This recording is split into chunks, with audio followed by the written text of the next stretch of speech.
know if I'm making sense to you guys. So in essence, your capacity for goal attainment is productivity. Your capacity for goal attainment, yes, is productivity. Now, okay, looking at the context of the way we work here in Nigeria, okay, we work by the month. Okay. Right? In other clients, they work by the hour. So someone can have 3, 4, 5 jobs, clocks in, delivers 2 hours, 4 hours here, move to the next with a space of 1 hour in between for commuting. Yeah. And then we also find that in such countries, productivity seems to be very high as compared to here where we work by the month, okay, by the day, 9 to 5 as we call it, on monthly basis, because payment actually come by the month. Yeah. In other places, payment come by the hour based on number of hours you put in, and so you have a 40 hour work week and stuff like that. Yeah. How would you relate that to the reason is? Can you say that happens to be the reason why our productivity down here is not as what it's expected or what we can see, in other places? What could be the difference between both? Okay, so you see, basically, I was having this same conversation some months back when the NLC was fighting for increase in minimum wage. Yeah. And I was making this conversation. I'm like, can they tag increase in minimum wage to work hours? Because when you say that it is 70,000 and the government is saying, oh, they will pay 70, and you are saying, oh, we'll pay 60 this, and the other person is saying pay 100, can you tag it to an hourly ratio? And that way, you don't feel cheated. Yeah. The other person doesn't feel cheated. In fact, talking about productivity, I was watching a video across the nations of the world, how the world public toilets are run. It is run per usage or per minute. Okay. So in a sense, you want to go into the public toilet and you want to stay there for 1 hour, it's your business, you pay for 1 hour. Wow. You want to go in and you want to use it for 10 minutes, you pay for 10 minutes. So in a sense, when you pay like that, so the idea that someone walks into the toilet, sits down with his phone and is there for 30 minutes, the minute he understands I'm paying per hour, he runs away. Now let's go back to every time you shuffle this thing at a time ratio. The way I like to say it is that life is time and time is life. True. So the minute you shuffle it to a time ratio, you are on the side of productivity. Whoever intends to gain, you are on the gaining side when you put it by time. So you're saying that it's best if we have this run by time. By time. As against what we have today, running by the month as well. So now there is a gap. How do we bridge that gap with respect to productivity? Yeah. Right? Because I also understand that activity does not equate productivity. Yeah. You could be in the office running around, moving files, doing a few stuff, but at the end of the day, what is brought forth as value is not commensurate to the time you have put in. How do we bridge that gap between activity and productivity? How do we bring that difference? Okay. So basically, productivity is about goal attainment. Now, the question then is, what gap are you trying to bridge? Are you trying to bridge the gap in your local environment? Or you're trying to bridge the gap in your national environment? Or are you trying to bridge the gap in your continent? Or are you trying to bridge a global gap? Okay. Now, until you are clear on the gap you are trying to bridge, guys, you may just be bridging your personal gap. So you must first be intentional about the gap you intend to bridge. In a sense, I had a session with someone who wanted to get into the food making industry. And then we had this conversation and we were preparing to launch a business in the food making industry, and something had happened.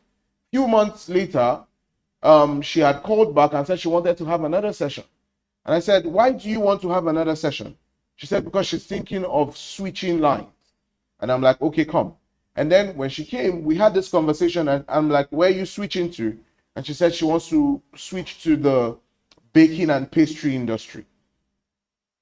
And then it occurred to me that, first of all, she did not understand the future of the food making industry.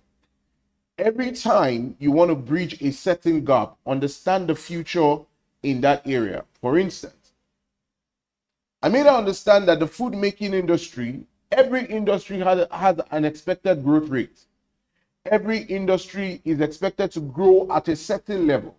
And if you understand first the international growth rate, because everybody wants to run a business that will go global. Am I right? Sure. Now, if you are, let's take for instance, you are running a business that would take a global growth rate, you must understand the global growth rate for your business. So what you're saying is productivity has to be looked at, measured, considered based on the international rates. In other words, whatever you're doing locally, you need to benchmark against global best practice. Yeah. That's what you're saying. So now bridging that gap of the productivity gap now in context has to be done and measured against what is obtainable globally. Yeah. Right. So, but now bringing it down, it's always good to think global, but start local. What are those things we can do to bridge the productivity gap in our businesses? Because every business here, first of all, it's a business local, at home, back home, even if we're globalizing our operations. How do we bridge the gap in our productivity cycles in Nigeria, owing to the fact that some persons believe that as long as I clock in the morning by 8 and clock out at 5, I have done my work for today. Okay. How do we solve that problem? Okay. So now, that for you now, it's for a career person. This the question you had just asked is basically for a career person that clocks in, but for an upcoming CEO, you're even at work at every minute, at midnight. You wake up in the morning, especially when you deal with our Nigeria vendors. You can wake up. You have staff. Yeah. No, you have staff. Yeah, that's true. Now, this is it, and it's basic. First, you understand your benchmark. I try to explain that a lot of us want to go global. And because you want to go global, you use an international benchmark. But you can also have a local benchmark. For instance, I wish someone could just call their field. Let's take, for instance, I was talking about the food industry. And then the food industry is expected to grow, say, at, I think the food industry currently is currently a $391 billion industry globally. Let's take, for instance, the way I like to break it down for individuals is, if it is a $391 billion industry, or is expected to grow at that rate, it means that you that sells normal akara, you were actually factored in that rate. Am I making sense? Now the question is, if it is expected to grow by 2025 or 2026, it means that there's an index of maybe, say, 14% growth. Am I making sense? Or there's an index of, say, 18% growth. The question is, now, what am I producing and bringing it locally is, how do I increase growth rate by 18% such that I'm able to factor myself in the global growth rate? You get the idea? And I'm able to bring my own share of that $400 billion from my own personal growth rate. Understanding that, yes, businesses, another person may come up to sell akara on your own street, but your idea is, I am expected to grow by 14%. In a sense, I sell 100 pieces of akara in a day. If I'm to grow by 14%, I'm expected to do what? An extra what? 14 pieces or what? So you multiply it, and automatically you know how much you're supposed to sell every day. So take, for instance, you're supposed to now sell 114 pieces, or you're expected to sell 140 pieces. The minute you understand that is your goal, you understand how to benchmark it first for your staff. You understand that, oh, I may not need to sell only at this spot. Maybe I need to fry here, sell here, and have another spot in front. So it helps you now. First, you are bridging the productivity gap. You are improving yourself. You are increasing the goal for yourself, and you are improving your business. Maybe you may need to now look at it that I cannot grow at 14% between now and 2025, and maybe the benchmark is 2025. But you see, this is where collaboration comes in. You see that there's another woman that sells akara in front, and you look at her and you say to her, can you turn this thing while I fry it? While I fry this thing. So, in a sense, you are dividing or you are improving or increasing the time so that you are able to achieve it. So, you may not be able to achieve it individually, but if you collaborate, you may be able to achieve it. Am I making sense, guys?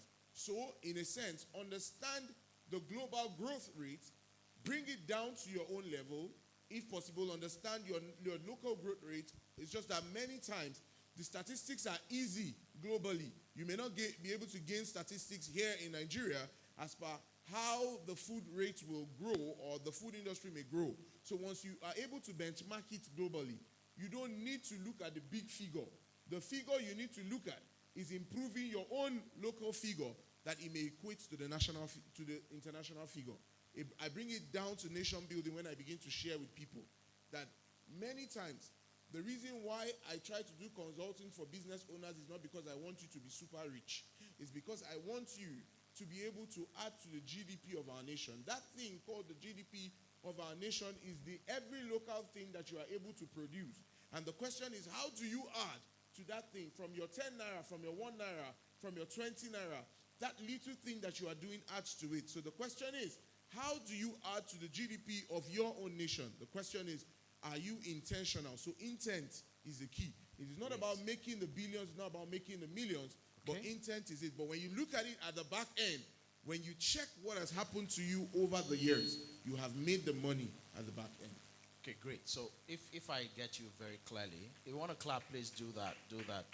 I think it's making more sense now to us. So you take the value of the global basis, looking at your industry, and then you bring the percentage growth rate down to your business, your own business, and ask yourself, how much am I doing now? How do I increase by this rate? How much will that amount to? The moment you can factor that into your business and everything else begins to add up and falls into productivity gap, makes sense. Do you understand that concept? All right, and that's the essence of this this panel discussion, is so that we bring the complex to simplicity. Now let's take it home. We've succeeded in understanding how to bridge, this productivity gap using global statistics and bringing it down. How do we step it up to the next level, which we call sustainable growth? Because whatever you do now, if it is not sustained, right? The SDGs basically consider sustainable development goals. So everything you are doing now, how do we sustain it? So let's still use, so that we don't lose context, let's use the food industry as our basis so we can still run on that. With the illustrations you've made, how do we now sustain that growth, that productivity gap we have been able to fill? How do we keep it on a day-to-day going basis, which we now call sustainable growth? Okay, guys. So quick one. You are able to have an understanding of where you are coming from. And then you are able to have a picture of where you are going to. Am I making sense? Now, the minute you are able to understand this, for you to Sustain it, you must be intentional about you kick up or how you move from where you are currently. For instance, you begin to question yourself, do I need loans or do I not need loans? Do I need to collaborate? Then you begin to check the system such that if I invest in this, or maybe now you need to get more equipment, how then do I get more equipment? How then do I improve on what I am doing? And secondly, there's something I like to tell young people, and I like to share it every time. Anything you are doing that you don't see yourself doing in the next 20 years, please leave it alone. Did you guys get that? Anything you are doing today and you don't see yourself doing it in the next 20 years, please just let it be. You know why? Because many times when you don't see the future in that thing that you do, that's when it doesn't grow. So what if it is something you need to get by in the meantime while you're working towards the bigger picture? Yeah, okay. So, guys, now this is it. This is where collaborations come in. Many times when you are in a field that you are not sure you want to be there for so long, but you just want to make something out of it so that you can feed your future field. Am I making sense? Yeah. It is good to collaborate with the people who see it as a future, because they will be willing to take certain risks, and you are, because you are around them and because you are running that same business with them, you are willing to go with them. It is always very easy to let go. It is always very easy to let go when you do not see a future in what you are doing. Many of us may be Bible students. Haven't you wondered that across the pain that Jesus went through, in fact, many times he knew the pain he wanted to go through, and then he said something. He said, Lord, is it possible for you to take away this cup at this time? But something had happened to him. He had seen something that was beyond him. He saw the future of what he wanted to do. Then you hear him say, or you hear the Bible say, and Jesus despised the shame and headed for the cross because there was a joy that was set before him. Many times, if you must scale, and not just scale, but be sustainable at what you have started, it is because of that great future that even when you fall, you are willing to stand to say, no, this collaboration did not work. I need to look within and find another collaboration. This investment did not work, but I need to still look within and understand how then or who else do I need to partner with. Maybe you need to partner with the producers of something that you would need, and you may not need to buy it. Because many times the problem we have is that we try to, one thing I try to do even in our organization is cut down cost at the highest level. Cut down anything that you know that you do not need to spend money to get. Cut it down. Anything that you know that you can collaborate, you can have conversations with people, and then they would want to be a part. The truth is, if you have a great vision, the minute you're willing to converse with somebody about it, I'm not talking about those are big elephant dreams and plans that Pipe we dreams. see ahead. No. A vision that you are working on it. Let's take, for instance, we still say the Akara woman's business. And then you have some money. And you know that the money you have will be enough to buy you enough beans to blend and fry the Akara. But you do not have money to buy the frying pan, maybe the firewoods and all of that. We're just giving an instance. What will happen to you is that you may keep the money that you have, that instead of buying the pan and not having money for products, like some people will go and rent a shop and not have money for goods in that shop. Can't you be intentional? Because I have come and I see that you are in this business already and you share your vision. Madam, I sell about 100 pieces a day, and my target is to increase to 400 pieces or 150 pieces every day. And the pan that I have, this is what it means. And now they are intentional about giving to you because first they understand that you are in business to make money. Do you have friends who come to you to borrow money from you, and from the word go, you say no, you won't give them? And there are friends who still come to borrow money from you, and the minute you talk about it, you're willing to give them. The reason you would want to do that is that many times you find out that maybe this person is more productive, and this person will be easy for this person to pay back. That's why you give back. And the same person is begging you for a certain amount of money. A friend of mine had come to me and said he wanted a little loan, and I said, okay, I will give to you. And I gave him. And the day he was going to pay back, I said to him, if you had come to me about a year ago, I wouldn't have given you this money. He laughed. He asked me why. I said, because I knew that you would not. Because I know your capacity now, I'm willing to give to you because I know you'll be able to pay back. People are willing to invest in you when they know that you have capacity to redeem that which you have come to collect from them. But not just redeem that which you have come to collect from them, you must be intentional. They want to see that you are already in it and you are already proceeding or making from it. And so they are willing to give so that they can receive. All right. Now, let me still bring you home. Sustainability is something that everywhere in the world is talked about today. Whether it's in energy, whether it's in business, whether anywhere, sustainability is critical. Now, we understand the dimensions of productivity, and we've been able to understand the gap, how to breach that. Now, coming back to productivity, to sustainability, the point now is we want to drive, like you talked about the GDP, adding to the GDP of the nation, driving growth. What are those 1, 2, 3, 4, 5 things clearly, in clear terms, that the businesses represented here can begin to plug into their business to drive sustainable growth? 1, 2, 3, 4, and maybe 5 things. Okay. Straight up. Quick one. Number one is that for you to be able to sustain a business, first see the future in the business. That is the number one thing that pushes you every day. Number two, cut down your expense. The reason why many businesses fold up is because, they spend so much. They want to be able to do so much, and yet they don't really have that much capital.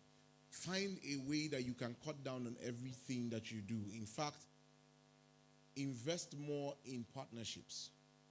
It may not be partnerships that will take over your business. It will just be partnerships that there are certain things that you need and you are able to collaborate with one another. So invest more in such partnerships and collaborations. That's 3. And number 4, you just need to be intentional about that future and find people who are going the same direction with you. Work with them. You know why? It's easy for you all to move together. If we're going to one direction, in fact, the way I like to say it is that it is like a bus. And if you intend to drive, if you sit in front of a certain bus and you're heading towards the future, you need to be around people that have knowledge of where you are going to. Be intentional about the people who are knowledgeable in that area where you are going to. I try not to push away being around people who have been there before you. It is very important that you hang around people who have been there before you. People who have been there before you, because they are able to. In fact, I was sharing a conversation with someone last night, and he told me that somebody had a certain challenge which he couldn't solve. He traveled from here to Lagos to be able to solve that challenge. He met with somebody, and the man said to him in 5 words, "Go back, do this, do this, do this, and it's going to be solved." And then he looked at the man and he's like, "How do you I came all the way down here just to get certain information, and you just give me 3, 4, 5 words, and you tell me that it's over, and that solved my issue." The man looked at him and asked him, "Is it on this issue that you came for, or another issue?" He said, "On this issue." So the man laughed. He said, "Go do what I have said." And he went back. He put them to action, and every of that issue was solved. Guess what? He met the guy a few months later, and then he went to him with so much joy and excitement and said, "I had put to action everything that you had said to me, and it worked just like magic." He said, "No, it didn't just work like magic." He said, "What you had come to ask me was something I suffered 25 years ago. And I suffered it 25 years ago, and I was able to get the solution to it. And that was why when I gave it to you, I knew it would work." Guys, be intentional about being with those who are ahead of you if you really want to scale. All right. I think the last statement makes it clear.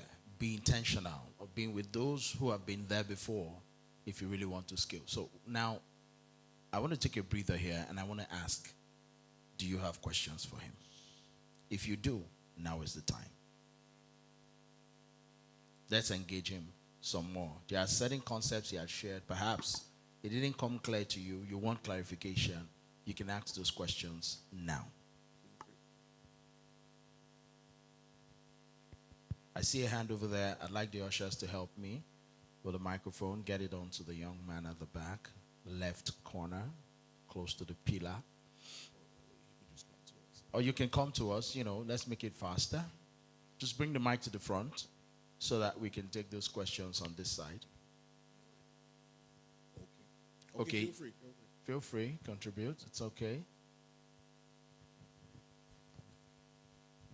Hello everyone, good afternoon. My name is Kelvin Nari. I run Nana Sakara. Nana Sakara is a quick service restaurant at RSU Bargate. I also run Pluto Wash. We are a novel kind of laundry. And I'm also the lead artist at Abstract Clothing. We are a handmade custom designed company.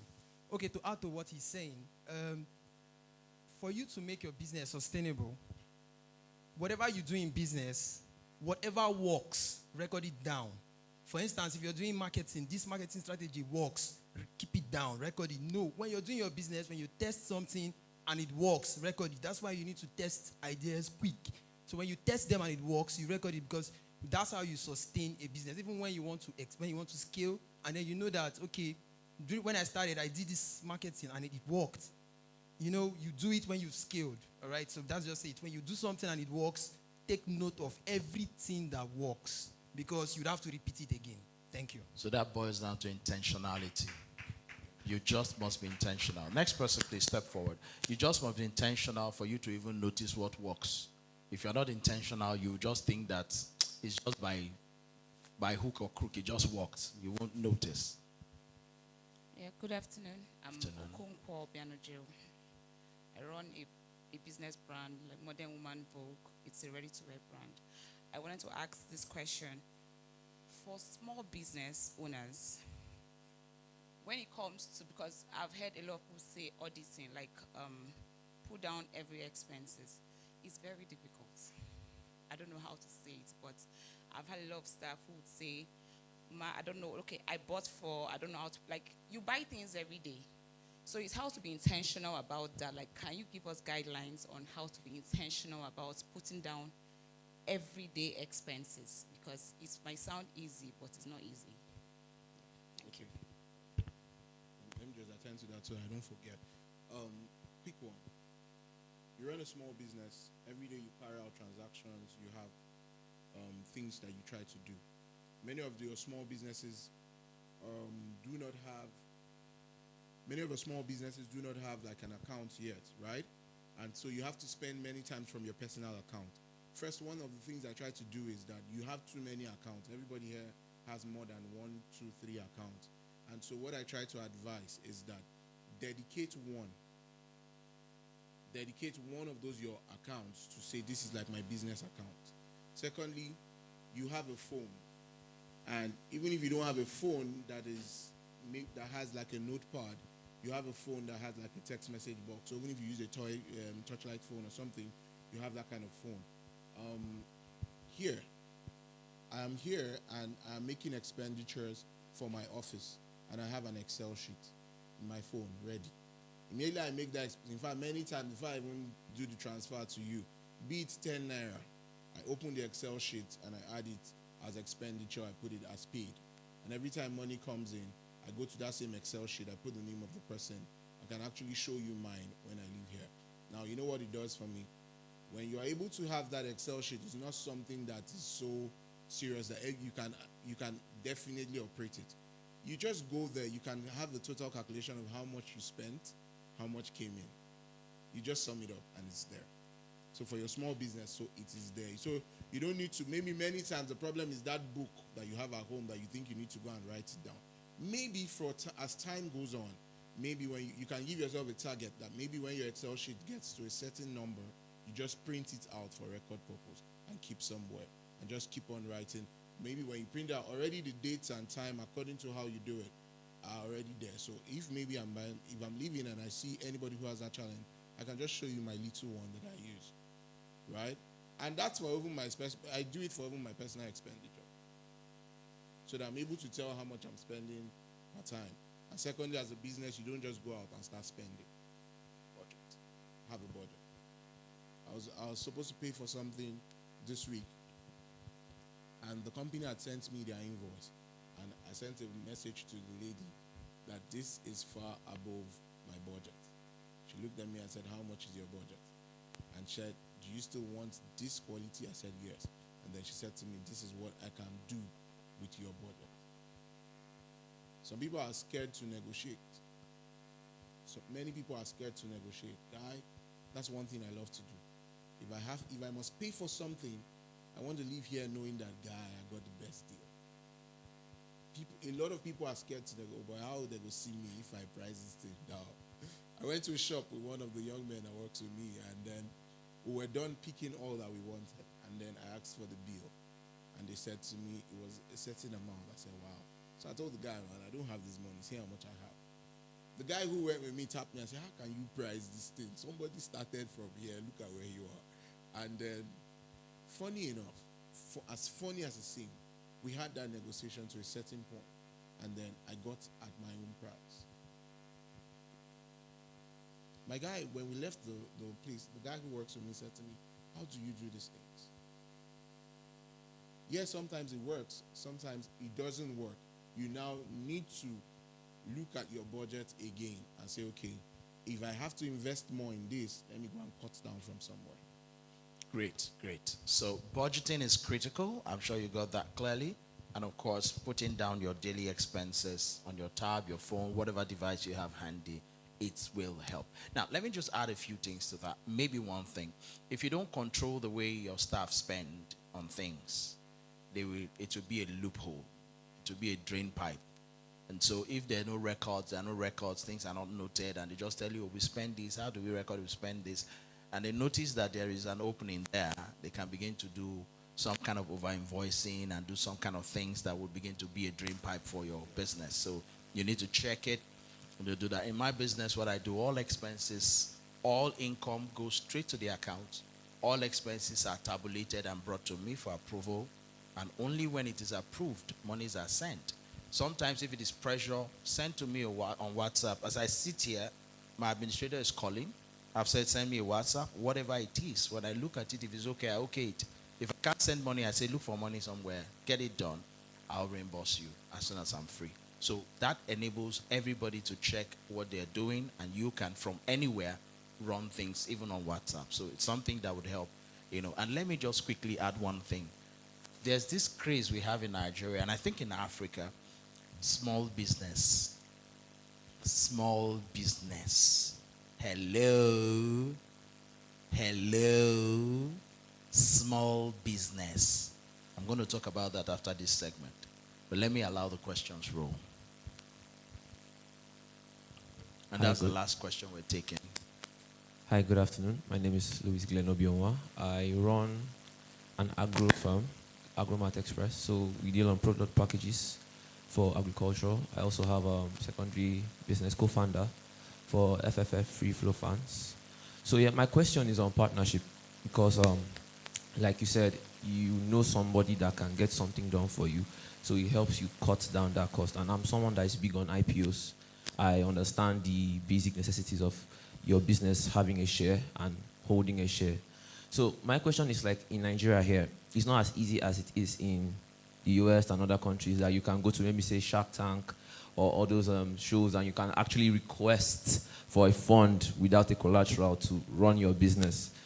But my question is, how do you get partners here? Because if you are getting a partner, like for my agro firm, you need someone that, one, sees your vision, two, understands the project, that it's not a now something, it's something that has to be productive and has to do with recycling profits over and over and over again. So how do you get partners here in Nigeria? That's my question. Okay. Pico. I was privileged to hear a lady introduce herself that she was from BOI here. Have you seen them? I was shocked. I was watching a program this week, and I saw a company that was into, they call themselves Plasmatics. They're in the north. And then BOI sponsored Plasmatics to get equipment and stuff. In fact, I think BOI, it was shocking to me when the guy said to me that BOI did not just get them equipment, but they followed them up. That it was even BOI that told them that for this organization to function, you need a generator, and added a generator to the package that they were giving to them to pay back. So many times, I said something about if you must sustain, information is key. I hear they are here, go down and see them. But on the one-on-one basis, many times I tell people that share that vision with as many as you can. But the truth is, if the vision is running, people are willing to invest. If it's a running vision, people are not ready to invest in, I want to get one. People are ready to invest in, I have so and so plots of land. I am doing so and so kind of farming. I've planted 5,000 tubers of yam. I want to increase from 5,000 tubers to 10,000, 100,000 tubers. People will be very intentional in investing in that kind of business. All right, just to help you out a little bit, you're into agriculture business, agribusiness. Yesterday we had the Bank of Agriculture here, and to the tune of 250,000 naira, you can access single-digit loan, and you don't need to go to the regional office. The Port Harcourt manager can approve that for you, and so that's the starting point. You can get that. BOI also does equipment, yeah, and with the partnership BOI has with Make It Nigeria, Make in Nigeria, you can get access to funding with counterpart support from the state government. That loan is guaranteed. So I think that these are options that you can explore. But let me just give you a quick caveat. Now, for the BOI loan, there are certain documentation you need, which is where he came in through, that you need to be intentional. And when they ask for those documents, you need to show that you have a process going, your documentation is right. And then lastly, banks don't fund idea. Let's get that. In Nigeria, banks don't fund ideas. Just get it and save yourself the stress. Oh, I have this idea, I went to the bank. Don't bother yourself. You ain't going to get nothing. Banks don't, I'm in Nigeria, I'm telling you what I know here. Right? I've not done business abroad yet.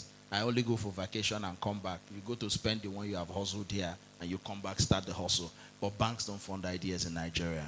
Okay? So the bank wants to see that you are a going concern. That when they give you their money, they have a way of getting it back. And if you can't pay, they can take over your business, run it for you, get their money and hand over your business for you. So they want to see a going concern.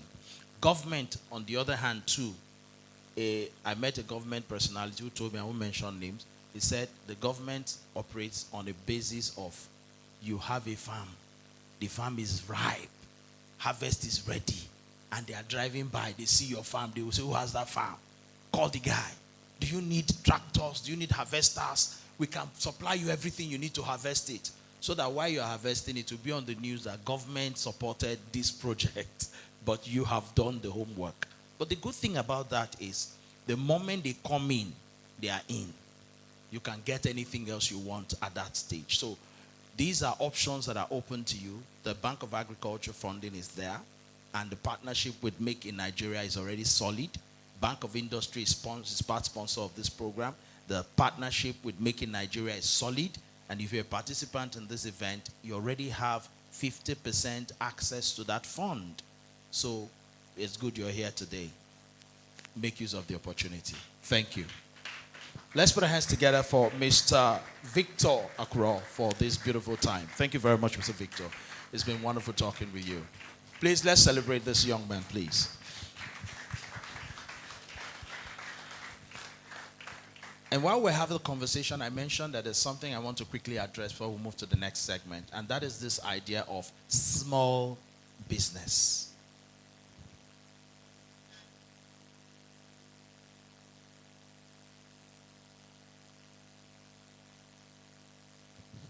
So this thing we call small business, I'd like us to do a mindset reset about it, because it's limiting a lot of us. Some of us have businesses that can actually scale globally, but because we've been sold this SMSE thing for too long, so we kind of like say that my business, I run a small business, I run an SME, I run a small business, and because of that mindset of small business, we don't think of scaling.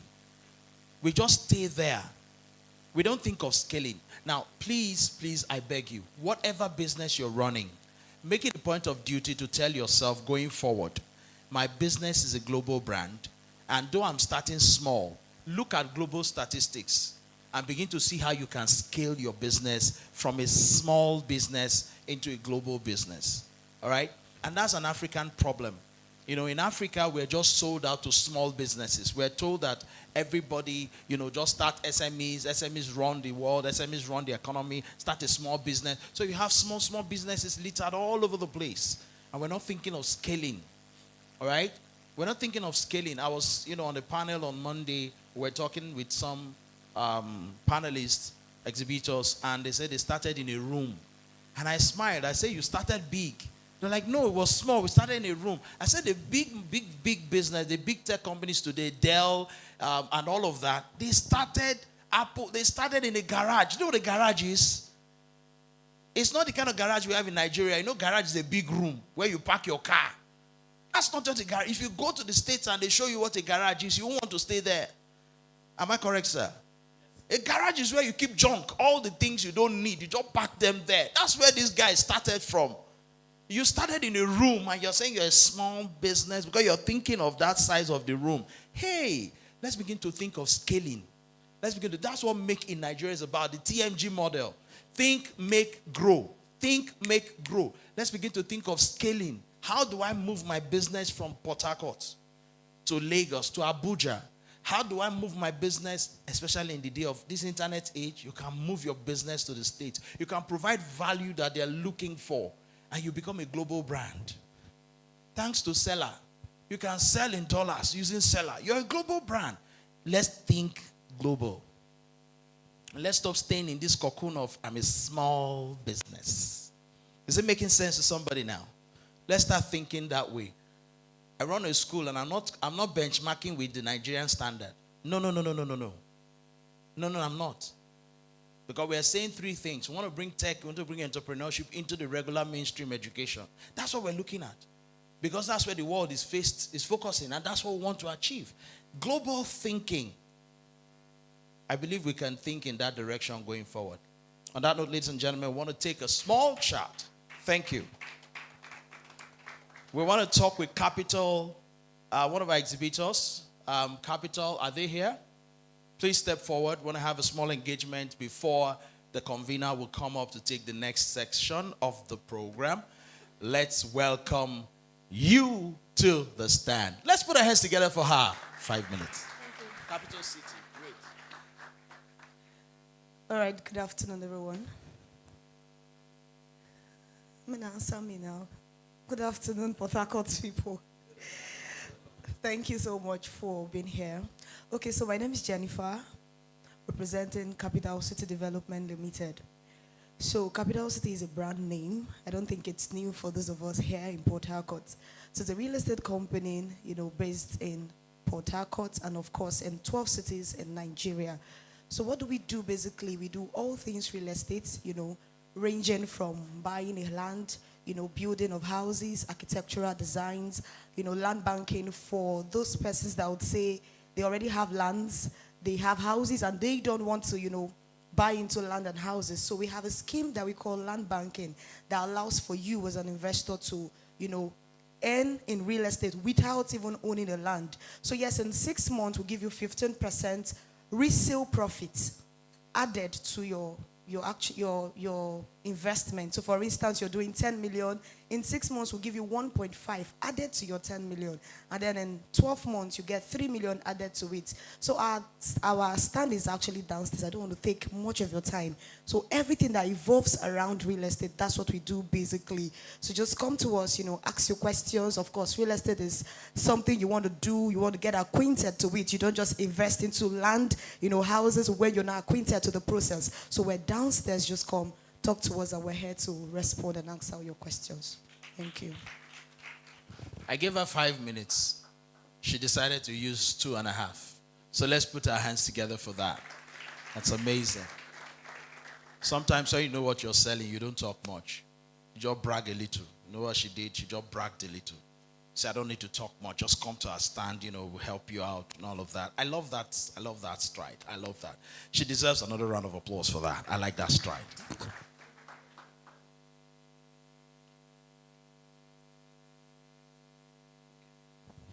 We're going to talk something about the mental health and something of the sort. So we want to welcome another very exhibitor to come share with us on something that has to do with, you know what I'm talking about. When you touch this place, people start worrying. We're going to welcome MPEDA Mental Rehabilitation Center to come forward and share with us on how best we can manage that place I just touched. Let's put our hands together for this gentleman, please. Make it better, make it better. Good afternoon, everyone. Okay, I'm Dr. Metu Izuchukwu. I'm a consultant psychiatrist. And I know when he mentioned mental health, a lot of us were just wondering what we're going to be saying about mental health. But just briefly, I want to mention that mental health is one of the best aspects or the most important aspect of health that one can ever consider. If you have poor mental health, it's going to affect your physical health. And a lot of times when we mention mental health in Nigeria here, because of our culture or even beyond, a lot of persons think of people walking on the streets, people that are unclad, speaking things that people don't understand, or that are not well dressed. But it goes beyond that. So we are here in Make in Nigeria conference downstairs, you can come to our stand, EPIDA Mental Health and Rehabilitation Center. There we offer, in our center, we offer services ranging from management of sleep disorders, anxiety disorders, depression, schizophrenia, and psychotic illnesses. We also take care of people with substance use problems. And in the past 4 years that we've been in operation, a lot of persons have come there to, to get help, and they left with testimonies. There's something also about mental health, that mental illnesses that people get worried about. When you talk about that, people get to see that, what comes to their mind is that when I get to a mental health facility or a psychiatric facility, so to say, you see people tied hands and legs and all of that, beaten or flogged and all that. Those things were things done in the past and not existent now. So when you come to our facility, the place is well equipped, serene environment where your mental health can be well taken care of. And if you have any questions, because I just have 5 minutes, I'm trying to beat the time. If you have questions, you can come down and meet us, and I'll be there to take your questions. Thank you very much. Thank you. I honestly don't approve of the way we clap. Let's make it better. Thank you. When people talk about mental health, the only thing we think about is madness. It's beyond that. In Nigeria right now, we all need to visit ELPIDA. Because what's happening in this country, trust me, man, we need to go and check some things out. I was passing on the road the other day. Somebody just shouted, "What is this?" I tried to. He wasn't on phone. He was just standing. I just carried myself away from there because now so they start to. Nobody's talking to somebody, is asking what is this. Only him knows what he's asking and what he's answering to.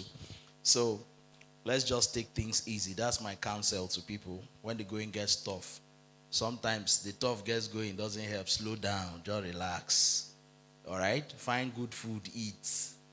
When he had too much, just go get one good food, sit down, chow, get yourself. My friend's mother always told me then, said, "Oh boy, the one with your belly, now be your own." That the one with your belly be your own. If it happen now, the first place they go check now your pockets. So let me interpret that for you, sir, Mr. Philip. My friend's mom actually counseled me, saying that whatever you've eaten that is in your stomach, that is what you can lay claim to. Now, what is in your pocket, if you drop dead now, the first place people will check before they take you to the hospital is to check what is left on you. And they will remove that before they even take the person to the morgue or to the hospital. So when things are rough, get a good meal, eat and satisfy yourself and say, well, tomorrow we'll continue from where we have stopped. But for now, let me get a good meal and survive this moment. So that's how it is. Ladies and gentlemen, the next segment we'll be having, we're going to have our host and our convener come talk to us. There are people, there's something I've been told in this industry. People say a man that needs no introduction. When I go to a place and they tell me I don't need introduction, I quarrel over it. I say no. I will still come out and introduce myself. Everybody needs an introduction.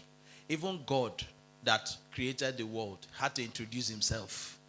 Moses said, "Who will I tell them that I met?" He had to say, "Tell them that the I am that I am." So he had to introduce himself. Every man needs an introduction. Ladies and gentlemen, we'll be having the next segment now. And to take us in this very important segment and this very powerful session is none other than a man who is a life, business, and leadership coach, is an entrepreneur, and of course an author, and is committed to demystifying the concept of wealth creation and leadership. Make in Nigeria is an evidence and a testament to that fact. He also has raised and is still raising highly successful entrepreneurs globally. He is the Group MD of Madison Energy Group and President of Marketplace Apostles International, amongst others. He is the convener of the Make in Nigeria project, hosting the largest gathering of business persons in the South and Southeast regions of Nigeria. He currently serves as the Publicity Secretary of the Port Harcourt Chamber of Commerce, and many other affiliations globally. Ladies and gentlemen, my honor and privilege to welcome and present to you your speaker, our speaker, Pastor Uche Onoche. Most welcome, sir. Thank you. Thank you very much. Thank you. Thank you. You guys may take your seat. Thank you for coming. I know it's a work day, but I do appreciate that you guys came out here, and I'm sure. Have we been blessed this past 3 days? Yeah, today will not be different.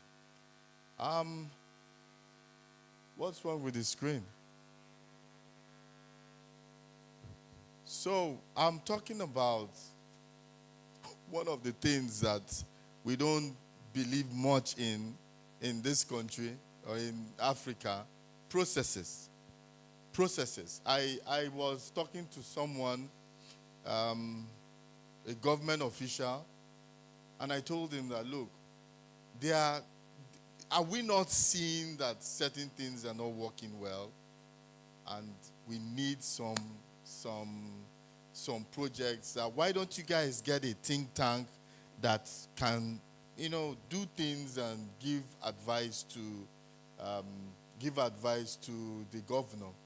And he said, come, in this government house, if I open a place as big as this is filled with proposals, and he promised me that those proposals are one of the best proposals in the world. The issue is not the issue of proposals, it's the issue of implementation. You also see companies have issues. Companies have issues of how they do the things that they do. It's not because they don't have a manual. Most companies have policy manual and things like that. But why is it that they don't use it? So these are some of the things we will be discussing. Can I have my slides? What's happening? I need my slides because I don't have it here. I will be talking on efficient. I think you've seen efficient processes. The things that we'll be looking at here will be what is the process. We have to understand the processes and how it can help us as individuals. How long do I have to wait, guys?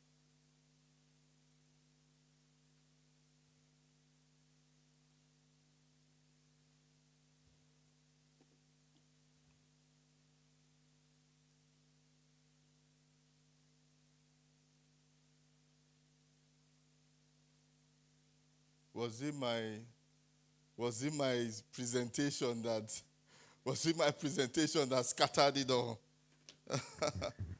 Okay, before the presentation comes up, I just, for being a convener of things like this, I want to know, how has this been a blessing to you? It's sitting down. Marketplace Apostle, the parent company of this, was the name changed. When we started, it started with Dominio Reino Foundation, which was Kingdom Foundation in Spanish. And so it all started at the time where it came out from, 2 years, there was nothing happening. And I folded, I said, look, we will not do Dominio Reino Foundation again. We have to hear from God. So Marketplace Apostle came up from pain. And someone spoke at the conference and said to me, try again. I just heard, try again. Just do it again. And that was when Marketplace Apostle started. So for some of us here, it's one thing you hear. It might just be one word. It doesn't have to be all the presentations. It just have to be one word that you will hear that can transform your life. And so all the things that have been happening. Can someone just tell me, what have you taken away in the past 3 days? What is it that you have heard, or what have you seen? Do you know that the exhibition downstairs is more like practicals that we teach? Oh, we teach you business, then you come and show us the practicals downstairs. But we allow other people to come as well. What is it you have taken away for the past 3 days? Can someone tell me? Can I have? Please pass the mic to him, please. Pass the mic to him so that we can.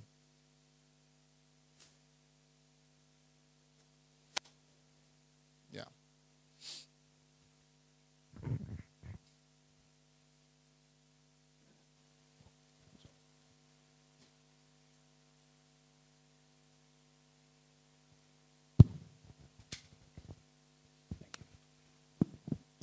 Good day, everyone. Thank you so much, sir, for the opportunity. Actually, I was here the last Make in Nigeria conference, and I was really impacted by what I learned so far. I've been in facility management for over a couple of years, and from what I got the last time, I knew that I just took a few things that I had to go and implement. I think markets, this Make in Nigeria conference, it gives you a lot to think about. So I went back, and the way I approached my business changed my entire perspective concerning my clients, concerning even my potential clients, even my processes, like you said, everything changed. So for this one, I've gotten something as well from it. I got that you have to have a dedicated, account, arranged, because I've had my own personal accounts I've always been using. I have a dedicated account to have a backlog of your credit history, just in case should you have the need to approach, to expand, to have, creditors will always want to see a record, a history of what you've been doing over the years. I think that has been profound for me. I need to go back and probably get my books very much organized, and that has been really, really helpful for me. Thank you. Okay. Okay. 2 people here.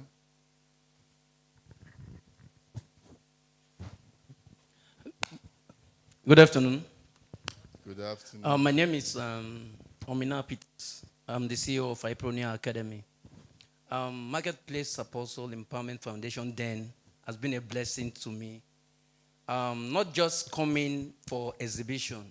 One of the key factors that struck me and that made me, shaping me to this level, is the monthly conference. We do a small in-house conference every month, once every month. I got my first breakthrough in Marketplace Apostle. We were taught to always get ready and make proposals. So I learned how to make solid, world-class proposals from Marketplace Apostle, from the monthly event.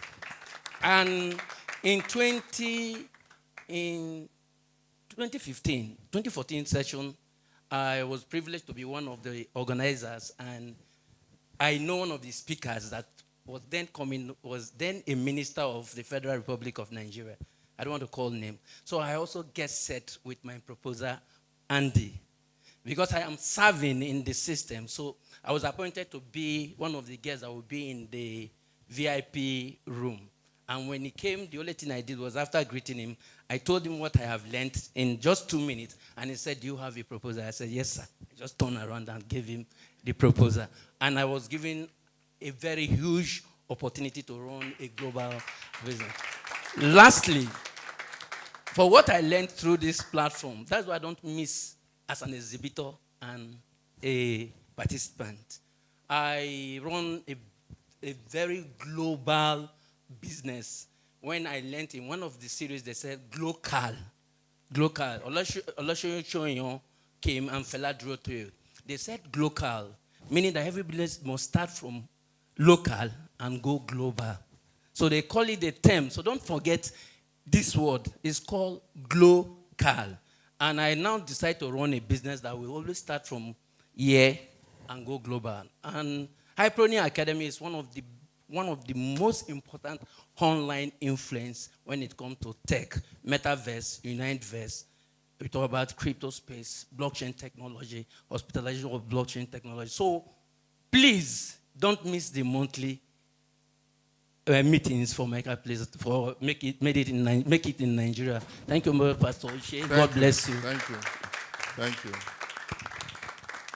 Thank you. Yeah, one more person. Yeah. Oh, two. Okay, since you raised your hand, let's quickly just. Okay, good afternoon, everyone. My name is Chukwuka Ome. This is my first time in Making Nigeria. And for this year, this is my first day.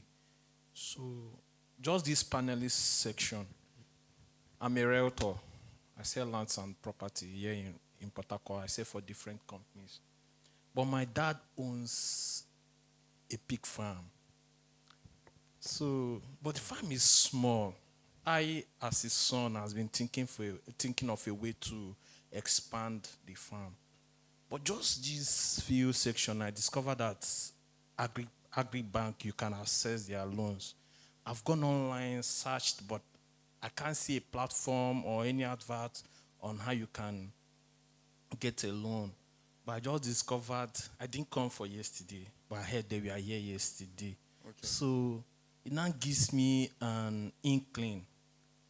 Though if I had met them in person, I would have known how to go about it. But Which people are you talking about? Agribank. Okay, Bank of Agri. Yes. Okay. It now gives me this understanding that they have an office here in Port Harcourt. Oh, they do. You didn't know? No, I didn't. I just got that just these few hours. Thank you. Awesome. At the end, so I can just go ahead with my Good afternoon, prospective investors. My name is David, manager of Innocent Property Consult. I think what I truly grabbed from this program was yesterday, and I didn't prepare to attend the program. I just said, let me step in to know what's going on. And there was a speaker that was speaking, but I can't remember his name. And he said something, to be genuinely interested in someone. This is like the game changer for me. To be genuinely interested in someone, I can't just, but it makes you, if you're genuinely interested in someone, you're also, it is a win-win to both you and yourself, and is an easy way for you to get to the top. Because, you know, most of the times, okay, let's say, for example, you take a picture and the first person... Is it what you got yes, as per relationship? Yes, okay. what I got. Okay, thank you. Okay, so what did I speaker... need to go ahead. Thank you. Thank you. All right, sir. We have time to talk. But I think we get what you're saying. Thank you. Thank you. All right. Like I said, I will be talking on efficient organizational process. Process is a problem. Process is a problem in Nigeria, in Africa, and not just Africa, the rest of the world. Process. Today we're going to understand process better. Is this? Where is Christian?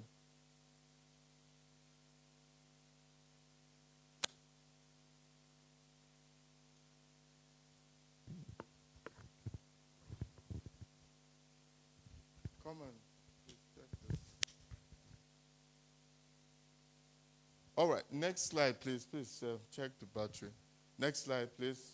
Okay, imagine with me, if you will, two organizations. One is struggling with chaos, missed deadlines, and frustrated employees. And the other company, things are running smoothly, we're meeting targets and delighting customers. I want to believe that out of these two organizations, you want to work for the second organization. Why is it that some places, I didn't say move, why is it that in some places there is a lot of chaos? You come to a company like this, they're looking for files, they're looking for things, they say, hold on. They're looking, I went to a company, I was so frustrated. Even if you go to our government, parastatals, they don't seem to know where most things are. They don't seem to know what to do, when to do what they need to do. It's always a problem. Everything is chaotic. So what could be the difference? Well, the major issue is the issue of processes. What is a process? What does process mean to organization? See, it is a set of interconnected activities that utilize inputs made, a set of activities to produce what? A result. So a desired output. There has to be a series of actions or steps designed to achieve a specific objective.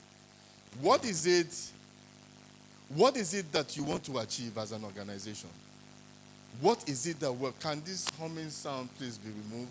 It's distracting me. What is it? Processes are those things that you do. And when you do them, they ensure consistency, efficiency, quality in achieving your goals, organizational structure, consistent performance, and result. Processes is like a recipe. It's just like having a recipe to a delicious meal. And if you follow it step by step, what will happen is that you're going to have a delicacy. So, processes in an organization is like a well-oiled machine, ensuring that all the parts work together smoothly to achieve the desired results. They bring order, they bring efficiency and reliability, much like following a recipe or a game plan. You know, sometimes we watch television. You know, in Nigeria, most of us, when we're watching Premier League, we know better than the managers. You know, we are doing. Why are they playing like this? They are playing according to the plan. And most of the time, when they win, is because they played according to the plan that the manager and them agreed. So processes is what the input that everybody is bringing, but to achieve a particular result. All right. According to XYZ Research Institute, companies with well-defined processes see a 30% increase in efficiency. So processes, understanding processes, and following processes will give you a 30% increase in efficiency. Because if you allow your office or your house or anything to be chaotic, you will not be able to be effective.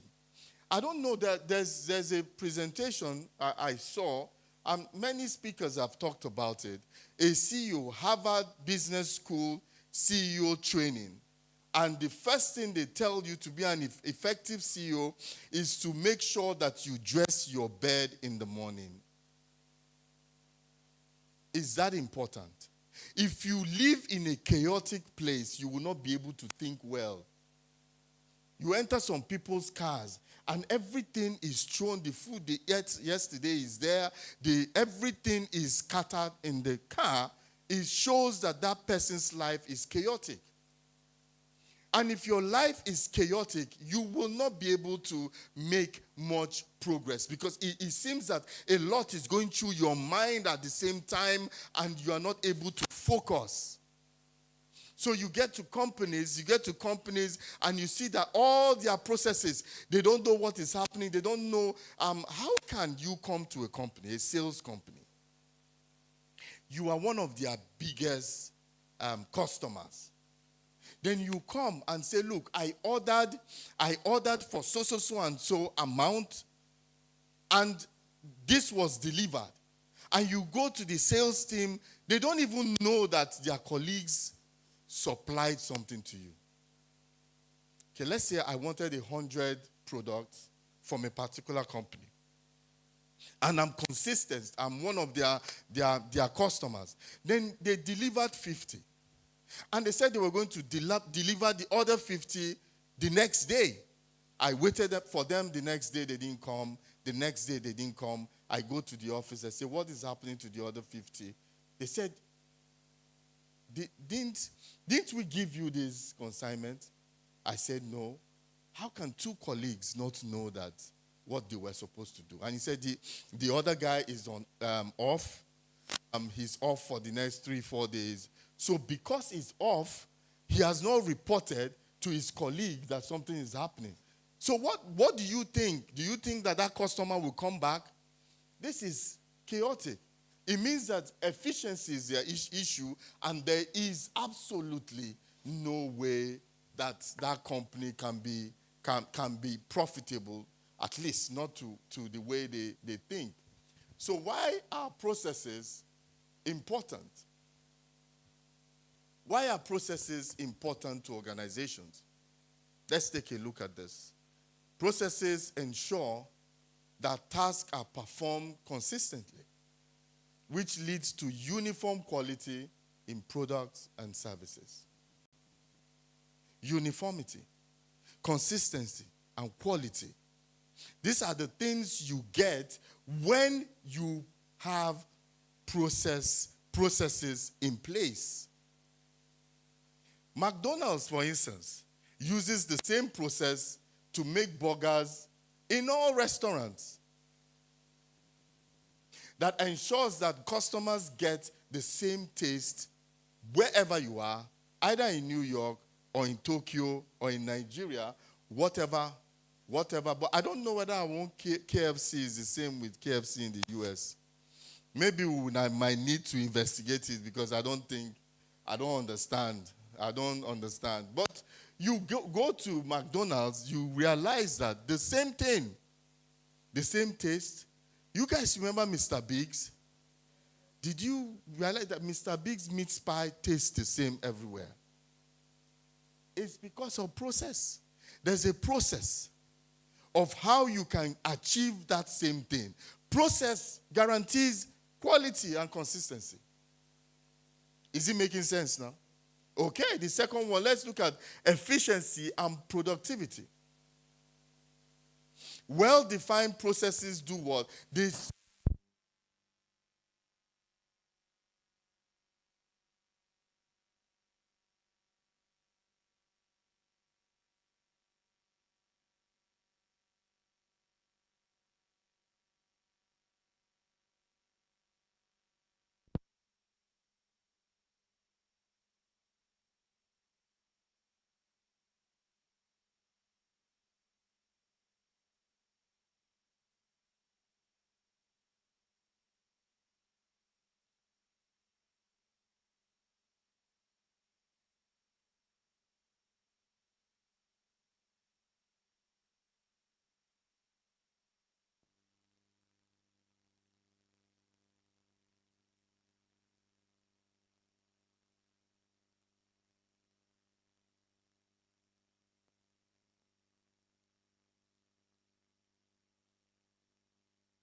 Wow. Nia, please, can we have, okay, it's off. All right. I was talking about efficiency. Streamlining, reduce waste, saves time. This is why Toyota is one of the most productive, one of the biggest automobile in the world. Efficiency, because they decided to streamline their processes and focus on what? Eliminating waste. And once you can eliminate waste, you are now improving your efficiency. The third one is training and onboarding. If we have a training, a process, it becomes easier for you to train employees. There's a way to onboard people into your company. You have a clear guide on how to perform their task. So you're not bringing in people because you just want to bring in people. There's a way to bring in people into the company. This is what a process does for you. This is the process of which we employ. This is the process, every single thing that you do to bring people into your organization is a process. It is well documented. And process gets you new hires. You get your new hires up to speed quickly and on time because there's a process to go about it. Not okay, let's look. Do you know that there was an interview that I went to many years ago, and I was interviewed. And the guy that was interviewing me called someone and said, what are we interviewing this guy for? Didn't we interview somebody for a similar job last week? And he said, no, they were not arguing whether what I was being interviewed for is relevant or what the guy they interviewed before, it was relevant.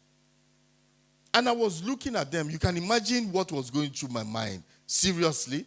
These ones, you people are running an organization. And I left that place and I said, no, even if they call me, I wouldn't go. You can see that there was no order even in the process of employing people.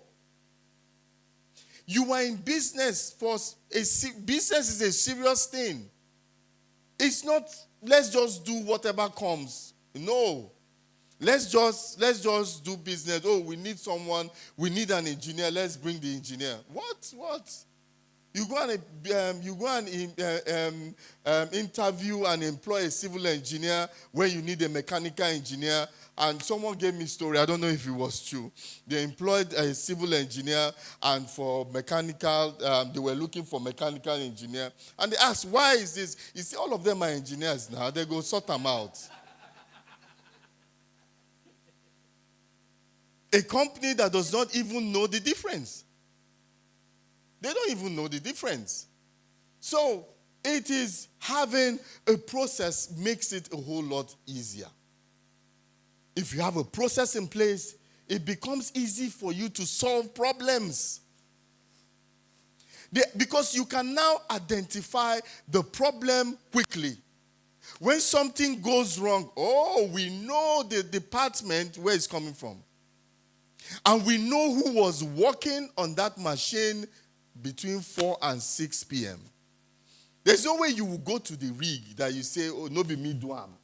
Because there is a schedule, there is something, they have processes in place that will tell you. It's easy to respond to problems and to solve problems easily because we have processes in place that will help us do that. Another reason why processes are important, customer satisfaction. Consistent and efficient processes leads to what? High quality products and services which enhance customer satisfaction. This is what Amazon used. They streamlined their order fulfillment process, and what happened? To ensure that customer orders are received quickly and accurately. And this led to what? High customer satisfaction. This is what we call what I ordered versus what I got. We know it as Nigerians. This was how Amazon solved that problem. They have process in place so that when you order, they don't bring something else. It's a process. It is not fasting and praying and laying of hands it doesn't shorten this or give you the wisdom for that. You must have a process. How can you say, Pastor, please, I beg make we pray, and let them not notice that some of the things I supply, some of them they are not good. I borrowed money to do it. Because you hear a lot of things. You don't have a process in place, but you want God to help you. Have you not heard that is an ordered God, not a God of confusion? Whatever you want with your business, which aspect of your business, there has to be a process. Go through it and come up with a process. At any particular point in time, what will happen? Let me tell you, one of the things that helped me in life when I was in sales, it's back then, they will tell you, they will just give you 1 billion naira target, 500 million naira target, as if you carry gun and go and rob, even if you rob the whole Niger Delta. How will you will not be able to. But this guy, I had this manager, nobody liked him. We didn't like him at first. He never teaches you anything about sales. What we do is troubleshoot. What happens when a customer is angry? What happens when we don't deliver on time? So our response, everybody must know what to say when a customer comes that is not happy. When a customer wants. So all of us in sales, we know what to say. So if you meet each and every one of us, we'll be able to tell you the same thing. When someone says, sorry, you will get it in 1 week, you call somebody else, he tells you will get it in 1 week. It's a process. It's not written down. But every Monday morning and Friday, we sit down and how do we respond to clients? And we're not talking about sales. We're talking about when there is a problem, what do I do? What do you do when there's a problem? It's a process. Because if you don't know how to talk to an aggrieved customer, you will lose. You continue to lose customers. So these are processes. This is what Amazon would have asked because their business is in delivery and sales. If you order 2 times in Amazon and they don't deliver that same thing, they will lose businesses or they will lose customers. Do you know abroad? Of course, he knows. If you order an Uber, and the person, because everything is through your card, if you order an Uber and the Uber does not serve you well, you report, they refund you your money immediately. They take it from the person. You order something is not right, they tell you to return it. Sometimes we wonder, Nigerians there will say, hi! They will wear the thing, after wearing it, they return it. But they have a policy. They have a policy of this because they want you satisfied. There must be a way. Customers, you see a customer, you're looking at money. So how do I make this money to keep coming? This is where we beg. You have to forget this begging mentality. I beg now. It's a mistake. You don't do that in the Western world. What is beg? Who are you begging? You miss your flight. Or you come late, they say, come 30 minutes before flight. You come 45 minutes, I beg now. We understand it here. That's why businesses suffer. Or somebody speaks your language, you break that process or break that protocol. And that's the reason why we don't have processes, we don't have things, and our businesses, we're not efficient at it, and we're not making as much as we should. Processes help you with compliance issue. This is also an issue. All of us can be looking for where we are going to shortcut the government.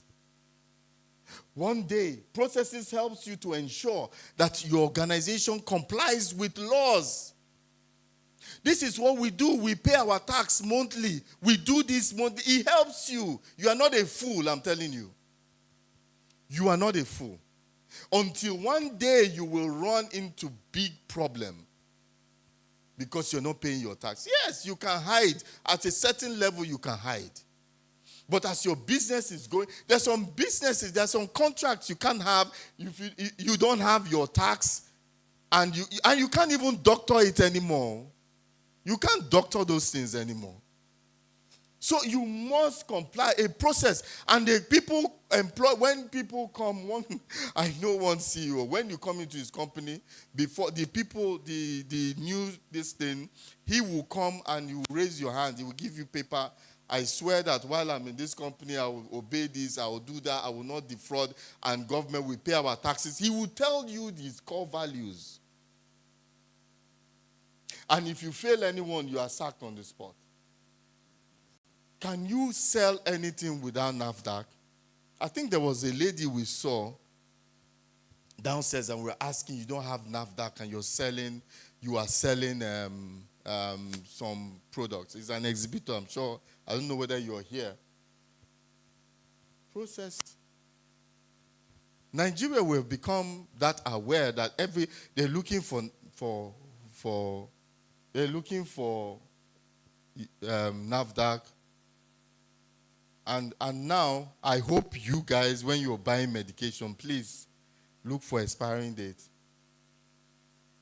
Look for expiring dates. Because some people say, no, one chemist was trying to tell me that, look, even if it's after 3 months, 6 months, it will still be potent. That he has expired, but you can still buy it. I go remove something from top.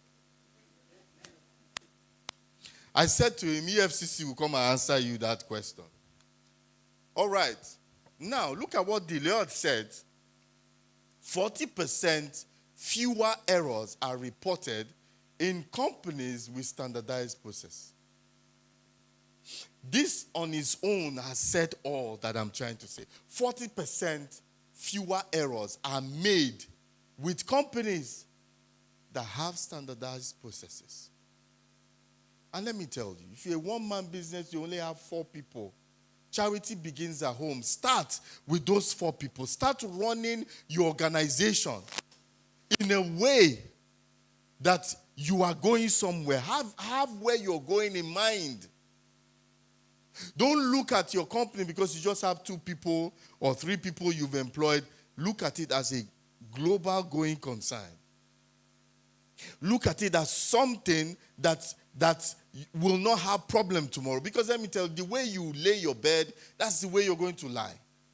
If you start with all these fraudulent things, it will take you far, but one day it's easier to fall as a rich man than to fall as someone that is not that rich. You can fall and recover if you are not that rich. But when you're rich, you fall flat. Most of the time, you can't even get up. So there are 3 kinds of processes: operational processes, strategic processes, support processes. These operational processes are what? Processes involved in carrying out the day-to-day activities of an organization. They are essentials for the production of organizations' core product and services.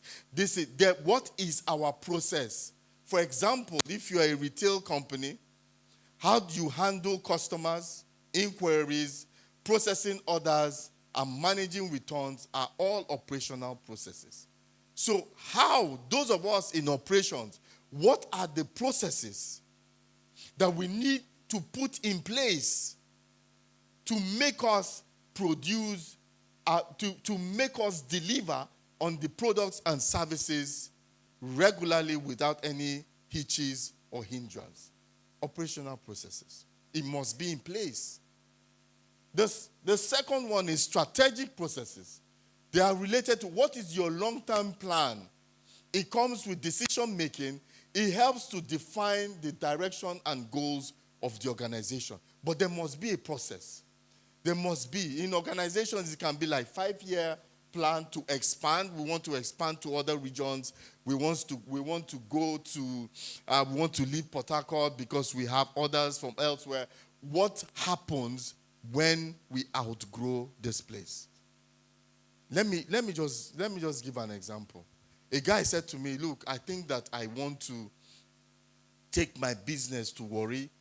And I said, he's in Port Harcourt. Yes, he's beginning to do well. and he's now becoming, success can be intoxicating at times. And he's looking and say, look, I need to go to Warri. And I called him and I said, on what basis are you going to Warri? Can the Warri office within 6 months begin to take care of his bills and the overhead? Can he sustain himself? He said, no, I have 1 or 2 others. By the time I begin to supply, that I will have. I said, business is not done with assumption. No. There has to be clear-cut goal for you to achieve it. And I said, look, how much does it cost you to supply to people in Warri? And how much will it cost you? All the logistics to go to Warri and come back. Let's know how much it is. Then how much is it to get an office or to get a representative in Warri, to get them in Warri? What will it cost you?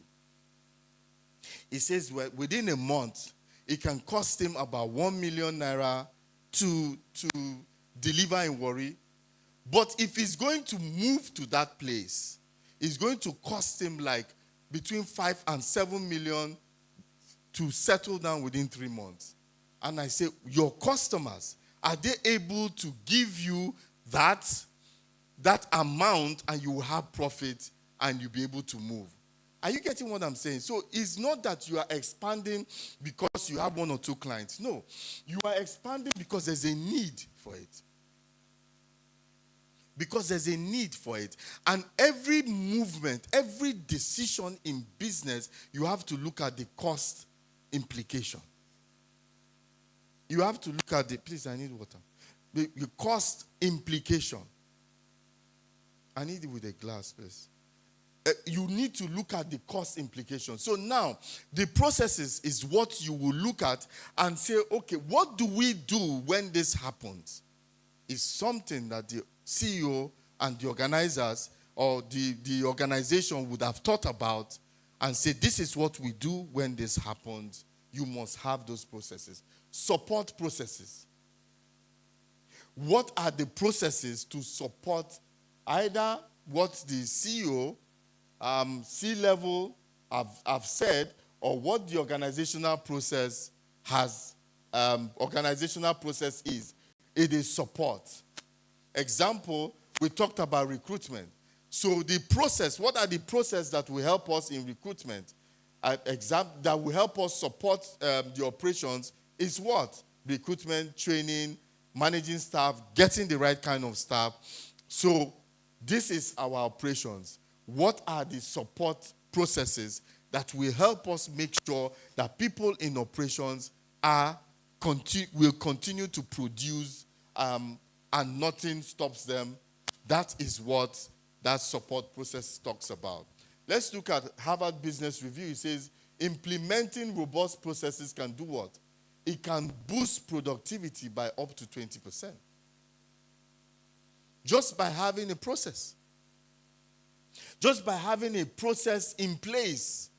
One thing is to have that process. Another thing is to implement that process. But when you do, 20% of your productivity will be boosted by Harvard Business Review. So let's look at the benefits. We're telling you, do this, do that. What are the benefits? We quickly look at it. Increase speed. When you have a process, it increases speed. Efficient processes remove what? Unnecessary steps. Allowing tasks to be completed. What are the things that we need to do? So that we don't duplicate functions. There's what is called lean process and lean principles. I'm going to give you an example of this, these principles, the formulas that you can use. I'm going to give you, but I just want you to have an understanding. Lean process is what? It's a management practice used to eliminate what? Non-value adding activities.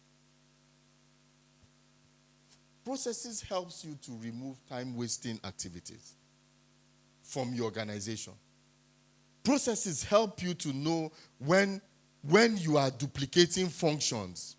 2 people, you can see 5 people. If you're not careful, 5 people can be doing the same thing in an organization.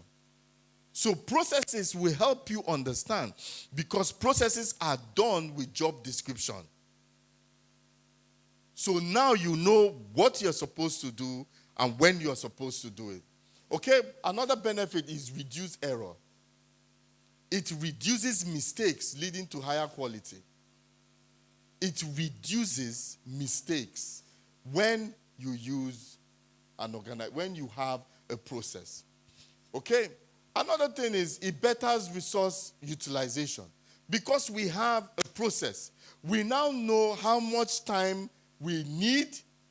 We now understand money, how to allocate money and materials and time. A process will, if you have a process in place, it means you know where to push money, that it becomes more effective, and push money. You know, sometimes you can allocate funds to departments that don't really need. Thank you.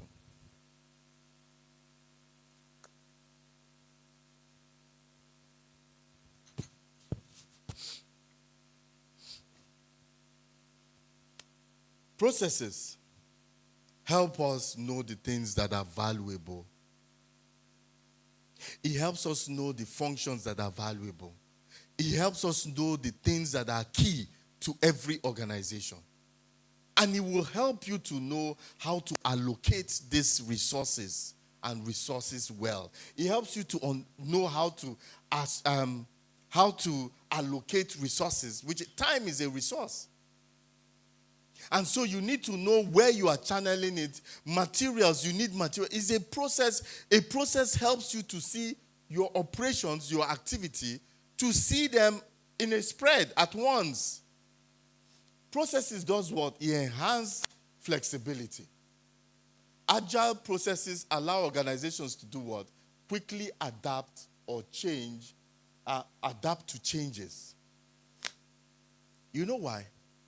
Because like in this program, I can tell you there are 3 or 4 things that we have responded to that you're not even aware of. Just to make sure that the program is going well, we have adjusted because we have a process in place. So it's easy for me to know where there is a problem. We have this event. We have this event lined up. And the same thing like organizations. Please have your work, have it lined up so that when you are sleeping at night, each department, each area of your business, you know what is happening there. Each area of your business, you know exactly what is happening. So if the problem is in sales, you will understand. And I remember like 3 months before this conference, I would say, okay, how are we doing publicity? When you have a process in place, then you know that publicity probably will take a large chunk of the resources, because publicity is the icing on the cake. Okay, and so you have limited funds. How do I allocate these funds? Is because there's a process that makes you know clearly, you see it clearly at once what needs to be done. And you can respond immediately. Companies that survive are companies that are agile and can respond and adapt to things, especially from the environment that you're not expecting it to. Many things will happen that will make you, that will throw you off balance. But if you have a process in place, it becomes easy for you to weather that storm. Processes can increase, of course, it can increase employee morale. Because it means that employees will get what is due to them when it is due, and not because when the CEO is happy with you. So what is our employee? What is our process, and what is the policy concerning our employees? Processes helps you. Processes helps you make customers satisfied. All right. let's look at inefficient processes cost businesses an estimated $1.8 trillion annually in the US, according to International Data Corporation. So you lose money when your business is not operating efficiently, or your business doesn't have processes that help it to become efficient. Look at the amount. So if this is the amount in the US, how much do you think we are losing in Nigeria and Africa? Just think about it. Because we are not doing things based on process. We're not trying, we just do how we for do, make we go hustle. I hate that word, hustle. I hate hustle. Hustle what? Hustle, we just enter the streets, anything goes. That is not a plan.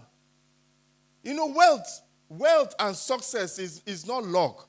A lucky man is not a successful man. Let me say it again. A lucky man is not a successful man. You must have a plan, and you must put processes in place for that thing to come to pass. You are losing money. When your business is chaotic, you are losing money. And you can't be efficient. And if you're not efficient, people can't look for you and partner with you. But processes will help you run an organization that is profitable. There's a difference between process and procedure. I just wanted to throw this in because we use it interchangeably, but it doesn't mean the same thing. A process is what? A series of tasks and activities that produce an outcome. A series of tasks. A process is what needs to be done. Okay, look at the process is to hire a new employee or employees. But look at procedure. A procedure is a set of instructions for completing a single task or activity within the process. So you now know which one is more important. A procedure is not as important as a process. A procedure is how it needs to be done. Example, we're talking about employing right now. So procedure is what? We put a job ad out. We screen resumes. We conduct interviews. To do what? These are the activities. These are the functions that can help us in achieving that thing that we say we want. So there are two different things. Process is focused on the outcome, but procedure is focused on the individual tasks that need to be done. Amazon increased its market capitalization by what? 700 billion because of its continuous investment in improving business processes. Okay, so now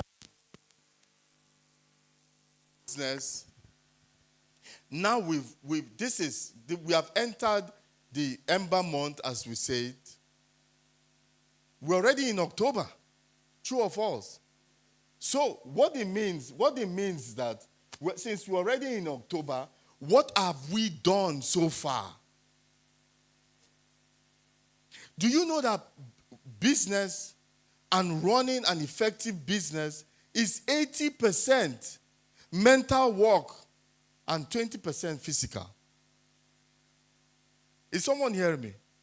20% physical work, 80% mental. You must have a plan. That's why it's not a hustle. We'll go see how for do. No, there must be a plan. There must be, God bless your hustle. God not the bless hustle. Because he's an ordered God. He said, write the vision down, make it plain, right? So what will happen? God say hustle. Did God say just go there and anything goes? You might be carrying a bag, but you have the mind of a global CEO. I know a man, he left government work and was carrying a big bag. He was carrying a big bag. He had a plan. today is one of the major oil servicing companies in the Niger Delta. But he was carrying bag. People were laughing at him. Say he was carrying a principal bag. After a while, one boy started carrying the bag and following him. But today, he's one of the biggest oil servicing companies in the Niger Delta. Servicing all the IOCs.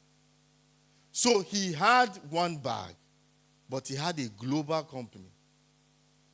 He has businesses, or he has branches in the US. He has businesses in the US from that one bag. People can say whatever they want. You know where you are going. And why am I saying this? A global company has a way. There's a way to run a global company. It starts from the one.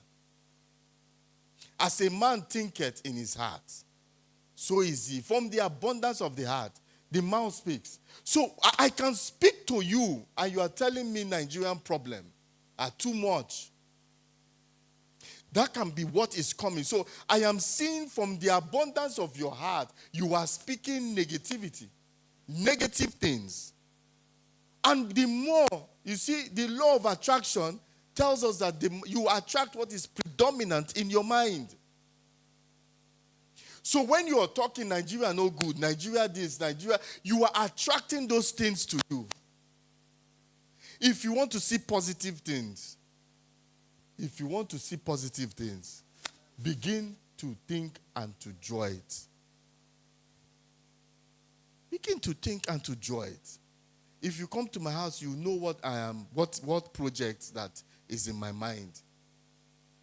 My wife and I, we have a file that when we pray, we have the request. And, we just looked at the request this year. We realized out of 13, it's only 2 remaining that God has not done. If I have a building project, if you enter my bathroom, it's there because I want to see it. On my bed is up, I want to see it. Because I am thinking the possibility. One day I was coming to my house. I just parked. I told the driver park, and I came out. My house is a dream that I had 20 years ago of what I wanted. It's no longer what I want now because I did tear. It's not what I want now, but that was what I wanted at that time.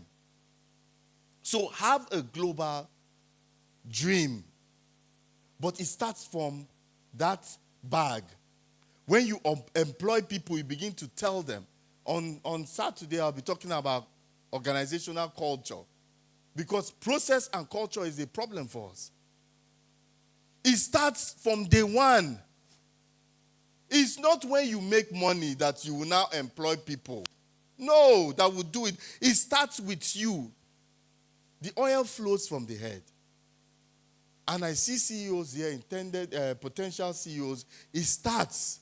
So when we talk about process, this man, they talk process. Not when somebody starts a company and the company is working well, we talk about process. That is the lie of the devil. That is the lie of the devil. It's not that time. It is now. The time to do it is now. It is now. Begin to do processes. I'm going to give you some examples of how you can use, and the companies that have used it start now. Pay your tax now. Or that you can pay your tax yourself every month. If you did not do anything, at least file that tax every month. Develop that habit. So when you become big, it's something that is already. All right, so continuous processes. Have your companies in mind. The different segments of your organization. Have it in your mind. What is not doing well, let's see how we can improve that sector. There was a time I was having staff issue. What do we do to attract the kind of staff that I want? In my company, you answer phone, you are rude to somebody. or you frown. Before we had this conference, say you must smile. Whether you're hungry, whether you're happy, you will smile. This is called, because this is me as a brand. The brand I want to project is what you will project as well. So when you don't want to project it, then you see, say, problem day. One person has to bounce, and it will not be me. So the thing is, you have to be deliberate about what you want. What do you, when you go to bank or when you go to eatery and you see the ladies smiling, how are you doing today? Do you think they are happy? They are smiling. It's your money they want. It's your money they want. At least it's not, the money is hard to come by. So when I'm giving you the money, at least smile. Let me be happy that at least you are smiling when I'm giving you my hard-earned money. All right. So these methodologies I just put it here for you. There are different methodologies to improve processes. Agile methodology for organizations working on complex projects. Someone said is a real-time project with potential for frequent changes in scope or requirements, especially in software development. Agile methodology will work for you.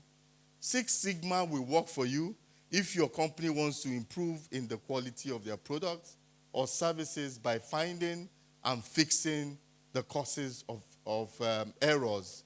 Six Sigma is good for us, for you to be able to find and remove defects and reduce variability in manufacturing and your business processes. We also have lean manufacturing for people in the manufacturing sector and other businesses that are looking to improve efficiency by systematically reducing waste and streamlining processes. This I'm giving out, so either one that suits your business or will suit you, then I want you to go and research it more and see how you can begin to make your organization work towards that line. Total quality management, we have known this one in this country, Total, but Xerox used it. They made it popular and to improve processes, resulting in better products. Okay. There's also theory of constraints, method for quickly improving processes. It's best for businesses looking to improve profitability or efficiency by identifying and fixing their biggest constraint. So where you see yourself, you write it down. Kaizen, we've talked about it. We learned it yesterday, so I won't stress it. Then there's also plan, do, check, and act. PDCA is a four-stage approach of continuously improving processes and products. If for any organization or team aim to implement continuous improvement systematically, this method can work for you. There's also a Kanban method, best for teams and organizations that want to improve workflow, reduce cycle time, ensure continuous delivery using a virtual management tool. These are things that already, these tools and softwares already there that you can implement. You can see them online. There's a PPT framework for organizations aiming to align their workforce, optimize processes, and effectively use technology. There's the 5S method for manufacturing warehouses and offices where improved efficiency, safety, and quality is influenced by organization and cleanliness to the environment. That methodology will work for you. So what is all this telling you? It is serious that you think you have a process. Because if you are efficient, any organization that is efficient is productive. A productive organization is a profitable organization. So now, we now see that, you see, it takes a lot to be successful. It takes a lot. It is a plan. There has to be a plan in place for you to be successful. That's why I say he's a lucky man, is not a successful man. You know why? Because he cannot repeat that thing that made him successful. You can hustle now and get it, but you cannot repeat it again. And you cannot pass on that information to your children or any other person for that matter. Because you don't even know it. It was a fluke. When you talk about luck, it's a fluke. But when you have a plan, when you as a CEO, you go through all of this thing, you know, the reason why CEOs, they say CEOs are stingy. Because it's not easy. And you are comparing a CEO to a politician. Politicians, do they have a plan? Oh, well, make we take over. When we take over, I say, so what do we do with this government? No, but that is what has been happening. Let's take over. We are taking over. Senate this, okay, oh, but what will we do? They don't know. They have no clue. Even till now, they are still complaining, Buhari do am. This till now, Buhari do it. So what were you going to do there in the first place? If you did not have any clue, why do you take power? Grab and run, do whatever. They've grabbed, they've gotten it. What are you doing with it? Nigerian problem can kill somebody. Then you say you want to be president. I pity people. Have you not seen Nigerian presidents? They know they well when they leave that place. The problem is much. All right, so I have given you these processes to let you know that when you plan, it's difficult for you to fail. All right? And start an organization. And for global, I have said it here many times, my vision and one of my dreams is that we have a global brand from Port Harcourt, from Nigeria. We have a global brand. If not me, you. And I was discussing with some colleagues yesterday, it's time that we start by the time you come here next year, Make in Nigeria has products and services. Yeah. And we are going to run it in partnership with you. We intend to start a monthly, we used to have that monthly, but we intend to start that monthly. And so that we get to know you. If what you have is worth it, we partner with you so we can run it together.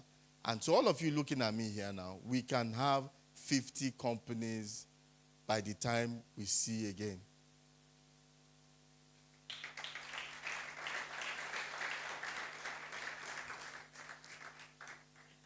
I have my gift. You have your gift. But we need each other. We need each other. I need you to achieve. You also need me to achieve. So instead of waiting for government, why don't we? Why don't we? We can look for international partnership and say, okay, this is what is happening here. This is what is happening here. So we invite. So next year, it's not only Philip that will be here. He will come with his brothers and sisters and his village people. And so, so now, we can now say that now you are exhibiting. Because I said next year we will do contest. At least 20 booths will be free.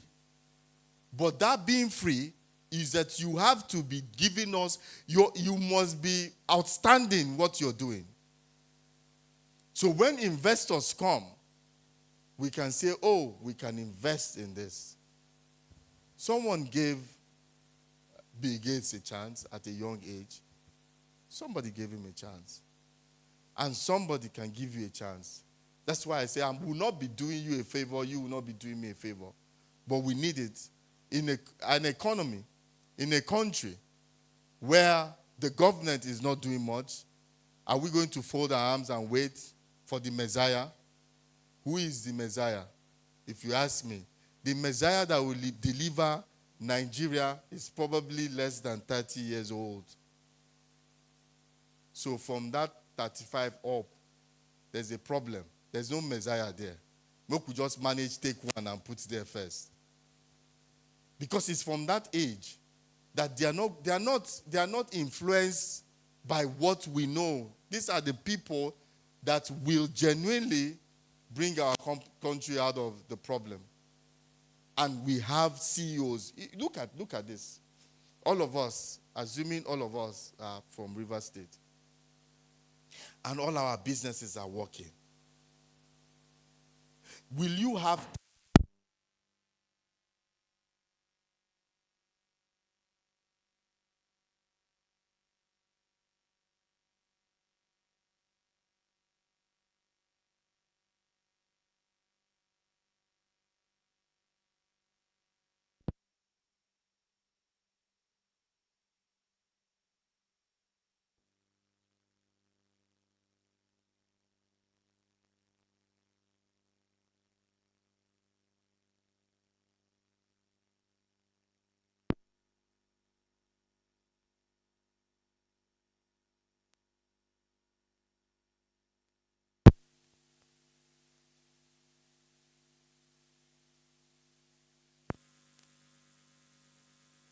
independent candidate? You can push for it. You can push for it and have independent candidate that is not coming from any party. We don't have voice because we don't have money. When they say you don't have voice, what it means is say you don't get money. That's the voice. Because they are scared of you. You don't know? They are scared of you, that if you become that person, they will not be able to use you. And they cannot use their children. They can't use their children. They will use you. It's about hunger. But let me tell you, the Messiah is not going to come from government. It's going to come from us. There's no capital coming anywhere. No. Value brings capital. Is someone hearing me now? You are not going to get capital. Value. That thing you write. Do your pitch. 2 minutes. Rich men have a very short concentration span. Within 2 minutes, what will you tell Dangote when you see him? Sir, I have this that will solve your problem. I have this that your refinery needs to. What will you say in 2 minutes? Because he can't listen to you more than 2 minutes. Let me tell you. And you are standing before a rich man, 5 minutes he has switched off. He's just being polite, waiting for you to talk and go. He tells his aides, I beg, don't let this man see me again. But if you have value, you have confidence. You can talk to anybody with value. You can. You can. So let's stop looking for government grants, government this, government. You didn't elect them all. You didn't put them there. You know that. You didn't put them there, so they can't answer you. And they are not afraid of you because you didn't put them there. You can't sack them. But if each and every one of us become successful entrepreneurs, then we have that voice. Then we have that voice. And other young people will look at you and say, instead of going to the creeks, then I can come and learn something. I spoke to, sorry I'm digressing. I spoke to some agitators. They call them agitators. But they started as militant. They call them agitators. At Presidential Hotel, one presidential amnesty stuff. I spoke to them. 3 of them were shedding tears. He said, is business this easy? I said, yes. He said, and I'm in the creek, running as if something is pursuing me. So they understand that if it's because they don't know. Their fathers are not in place. So these people that are taking them to the creeks are the people that are acting as their father, and they are telling them they are agitated, and that for Niger Delta, the oil is our own. Where all of us from Niger, where is the money? Where is the money? That man that you are following, when they go and when they give money, do you see it? They have share that they've given for your community. Do you see it? Do you know who they are giving? But yet you are saying, go, let's remove your focus. You know, you keep looking at government. You keep looking at government. You've forgotten that God has put something by your side, guys. He has put, you are gifted. You are talented. Stay with where you will hear. Stay where you will hear what you need to hear to help your life. It's not that difficult. This thing 14 years ago would not have happened if I listened to some people. You know, when good things want to happen to you, there's always a problem. If you say you want to buy land now, the money can never be complete. They tell you. If you say you want to buy land, now you want to wait that you will have all the money to buy land, it will not work. Because the enemy will not let you have. He will fight you. This program, when he wanted to start, to register Marketplace Apostle was an issue. With CSO, it took almost 5-6 years. Just common registration. When we did this 14 years ago, home and abroad, I didn't have more than 10,000 naira that period. And so I was presidential hotel we were using. But today is 14 years. Another day, another time. Don't give up. Don't give up. Today, leave government. Leave APC talk. Leave PDP talk. They can't help your ministry. I don't follow boys and be saying this, saying that. The Bible says don't call a conspiracy what they call a conspiracy. It's not for you. You're a business person. If you're not a businessman, what will you be doing here? What will you be doing? And we're here to teach you of how to become a better business person. So, which of these processes, methods do you think benefits you? You do it. Any organization can employ 2 methods. UBA uses 6 Sigma, and whatever method, please just if you know the organization you want to have, let me just quickly run down this. For you to have an implementation method, you must gain executive buy-in. Without CEOs, it cannot work. You must have executive buy-in. Then you must have, across all the departments, team members, everybody must have their input so that the process can run across departments. Everybody that the process will affect, it has to. What is...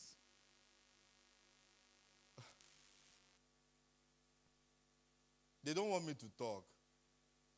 They don't want me to talk. It's a process. You are correct. It's a process problem. It's a process problem now. Okay, then your objectives must be clearly defined. Your objectives must be clearly defined on what you want. Then you map out your current processes, understand the process that you want. It helps you. Then 5, select your tailor methodology. Then you implement the changes. All these things I'm wrong because I've already said them. Monitor, measure, adjust is what you need to do from time to time. While implementing your processes, organization may face challenges. Like I said, there's always a challenge, such as resistance to change and all that. But no matter the challenge, once that there's a will, there's a way. Okay? Let me see if I have. It's just that I needed to show you this ending part. I have. Why is this screen just keeps going up and on? Okay. All right. Examples of organizations that improve their process methods that help them. Toyota pioneers the lean method. in manufacturing. This method has helped Toyota build cars. They're one of the most successful automobile company in the world. InterSwitch also use Agile. They use Agile methodology. Amazon use Six Sigma. That's what they use. Intel use Total Quality Management. UBA, our own UBA use Six Sigma methodology that help them transform their business. Organizations that fail to improve their processes. Number one is what? Is what? Do I need to say anything about it? Yeah.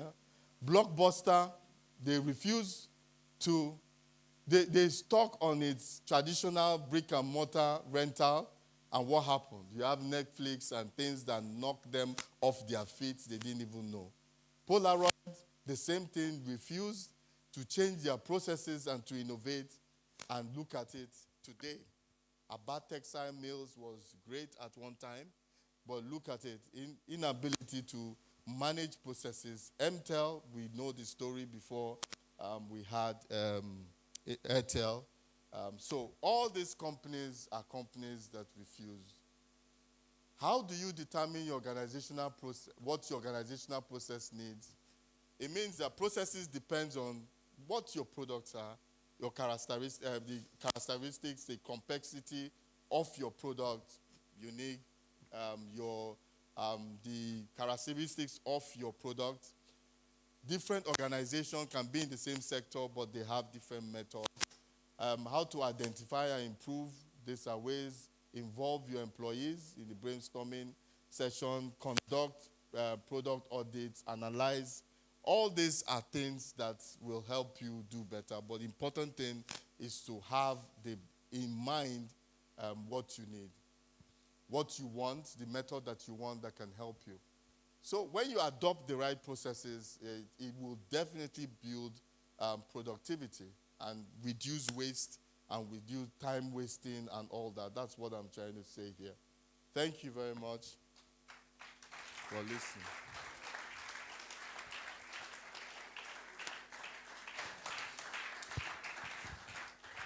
Quickly, before I go, thank you guys. Just take your seat briefly. Let me just tell you about my books. I have 3 books here, written by me, of course, and I didn't copy. You know, it was done. The first one is Secret of Divine Selection. At one point in my life, I was being rejected, and I didn't understand why. Sometimes if you carry purpose, there is pain. Secret of Divine Selection. It will help you to know how to become selected. Then if you're a vision carrier, then this is my second book. It's called Who Made Thee? It's for people that have vision of what you want to bet. It will help you. It will help you to understand why you go through what you go through as a vision carrier. Then I have the third. The third one is the Wisdom for Wealth. You will enjoy this book. You will enjoy this book, Wisdom for Wealth. What do I know? All these are from Christian perspective, but it will help you if you get any one of these from the people working with me. Thank you. If you have any questions, I'll answer before we quickly go to the next. We have one of our major sponsors is speaking here today, so before they come, thank you.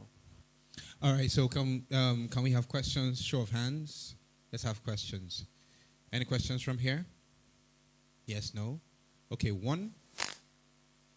Any more? Can we get a microphone to him real quick, please?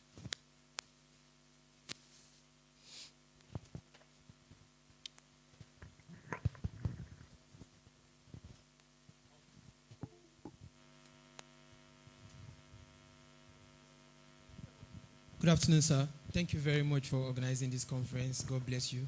Thank you. My name is Kelvin. Okay, so, sir, I have a question here. I run a quick service restaurant, a cloud restaurant. We are focused on preparing our food and then doing deliveries. What process improvement methodology would you suggest for me, sir?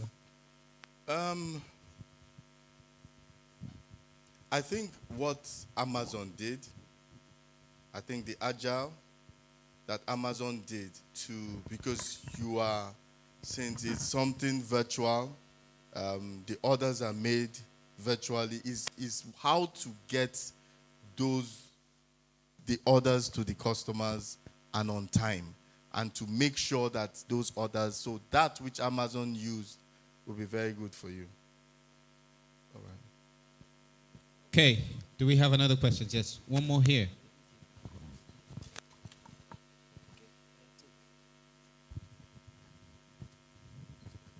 Good day, sir. Thank you so much. So, if you are in a non-profit organization, and you talked about executive buying, that has to do with how you implement processes. If the executive, that's the principal in charge of the organization, is refusing to buy into the process which you think will be beneficial to the organization, Yes. what do you do in such situations? There's nothing you can do, because he's the CEO. You try to convince him. If he doesn't see it, you cannot do it without executive support, except it's your own organization. So it's painful, but you see some things, you suggest, you keep suggesting. I've been in a position where I keep suggesting, and they're not doing. So you have the option: do I live here and go to a place where they will hear me? But if, as the owner of the business or the owners of the business, if they don't have buy-in in this process, then there's nothing you can do, because all the powers lie with them. Is there any other? Yeah. Okay. Thank you very much, Pastor. Now, what do you want to ask? No, Pastor, there is something here. He said, plan, do, check, and act. I want to know the difference between the do and the act. The what? Plan, do, okay. check, and act. Can I have it up? You plan, you do, you act. Can I have my slide up, please?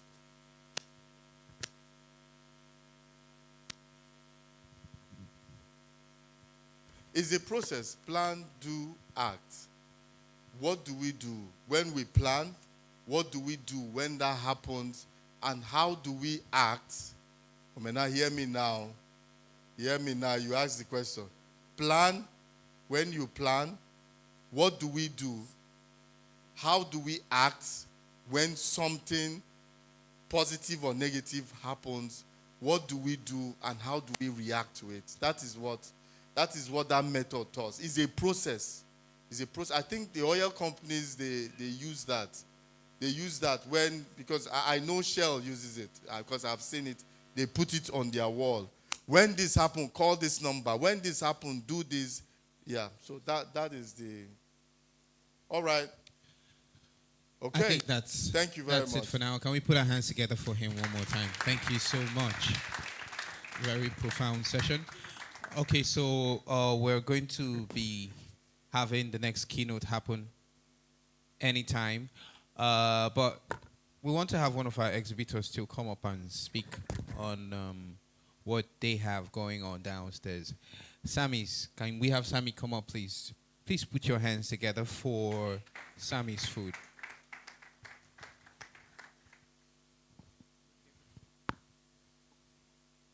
Good afternoon, everyone. I'm Samuel Sunday Atai. I'm into food and decorations and baking. My company name or business name is Sammy Smiles Kitchen. We are into food, baking, and if you have stuff like wedding, burials, any ceremony you want to do, like a receptions, we can also plan it out for you like events planner, help you on the decorations and the food and the drinks.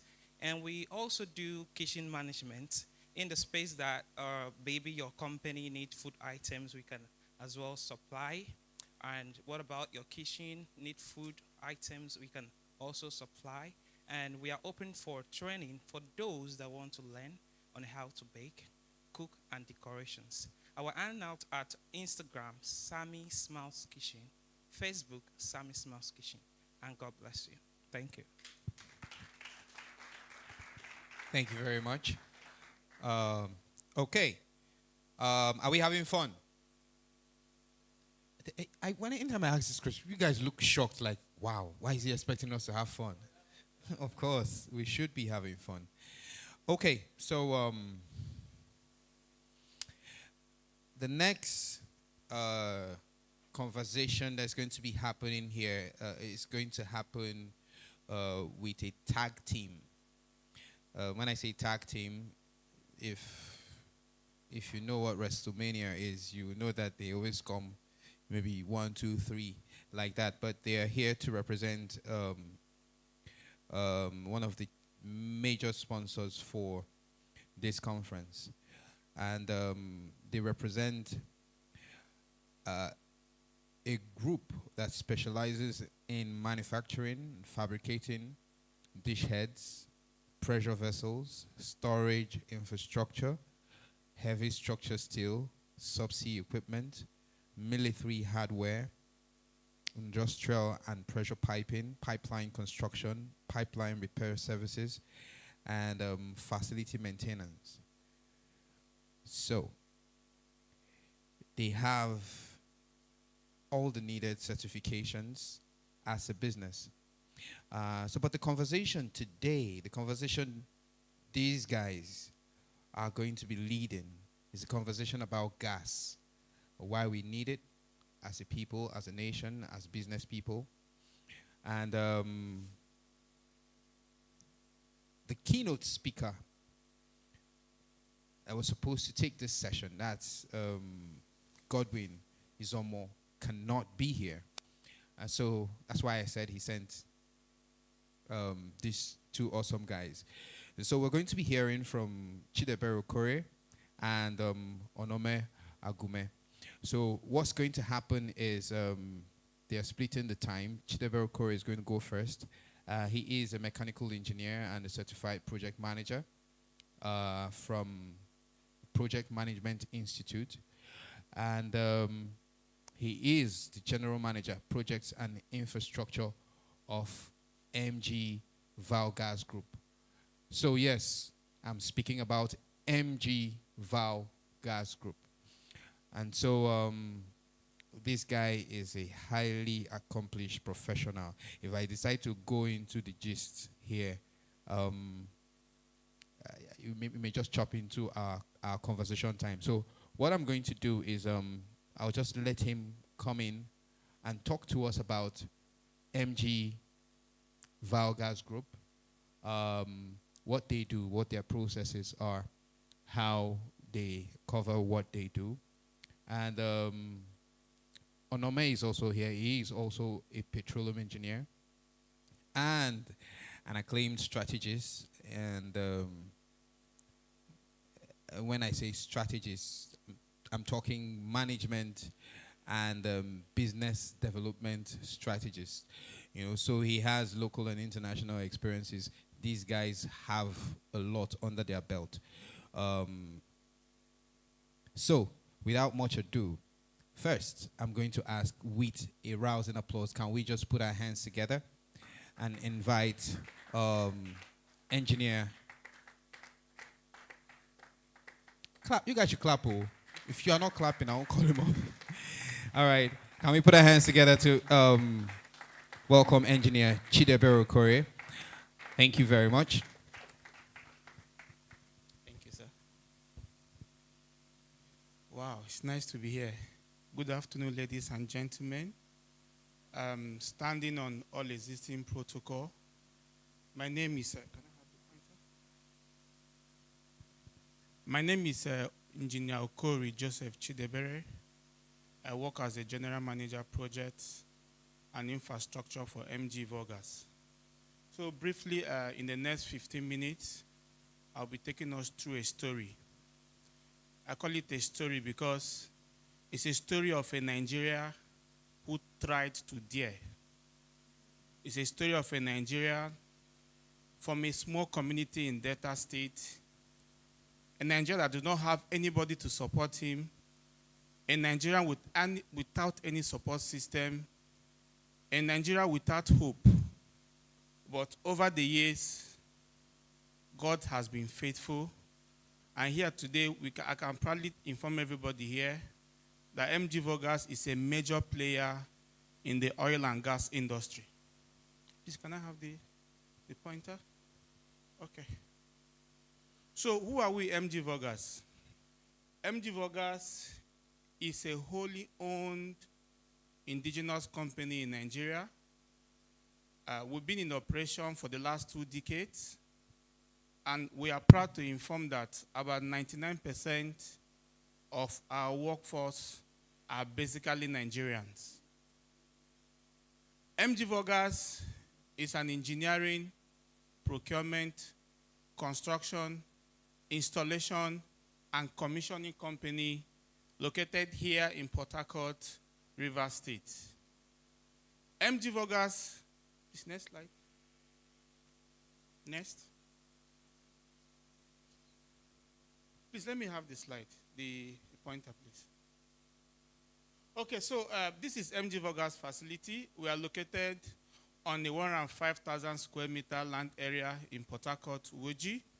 You can see our facility. We have a fabrication workshop of 12,000 square meter, and we have a quayside. You can see the waterways.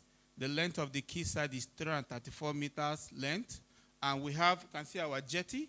At high tide is 10 meters, and at low tide is 8 meters.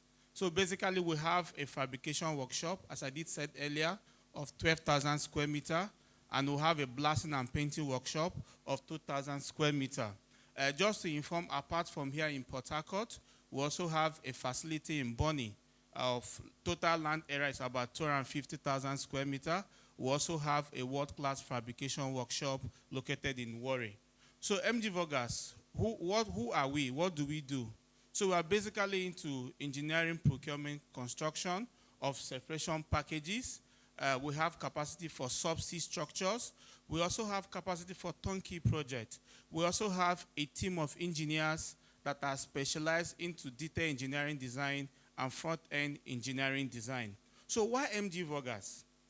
Why is MG Vogas an outstanding fabrication industry in Nigeria? Basically because of one thing. The visionary of MG Vogas is somebody that believes in Nigeria. Is somebody that believes in the Nigerian dream. Just to inform, 2 years ago, we sent about 40 engineers to India, basically to go and study some of these designs. Because over the year, we come to discover that what most fabrication houses do is that they will outsource some of these designs to India, to Australia, but we cannot continue moving that particular trend. So what do? We sent this engineer outside the country. They went there, they acquired this knowledge. So just to mention, one of them, when we did the Trend 7 project for LNG, the LNG guys said, guys, you people cannot do this work. We only need, we need experts, we need foreigners, because no Nigerian company have the capacity to carry out that particular detail design. So what do?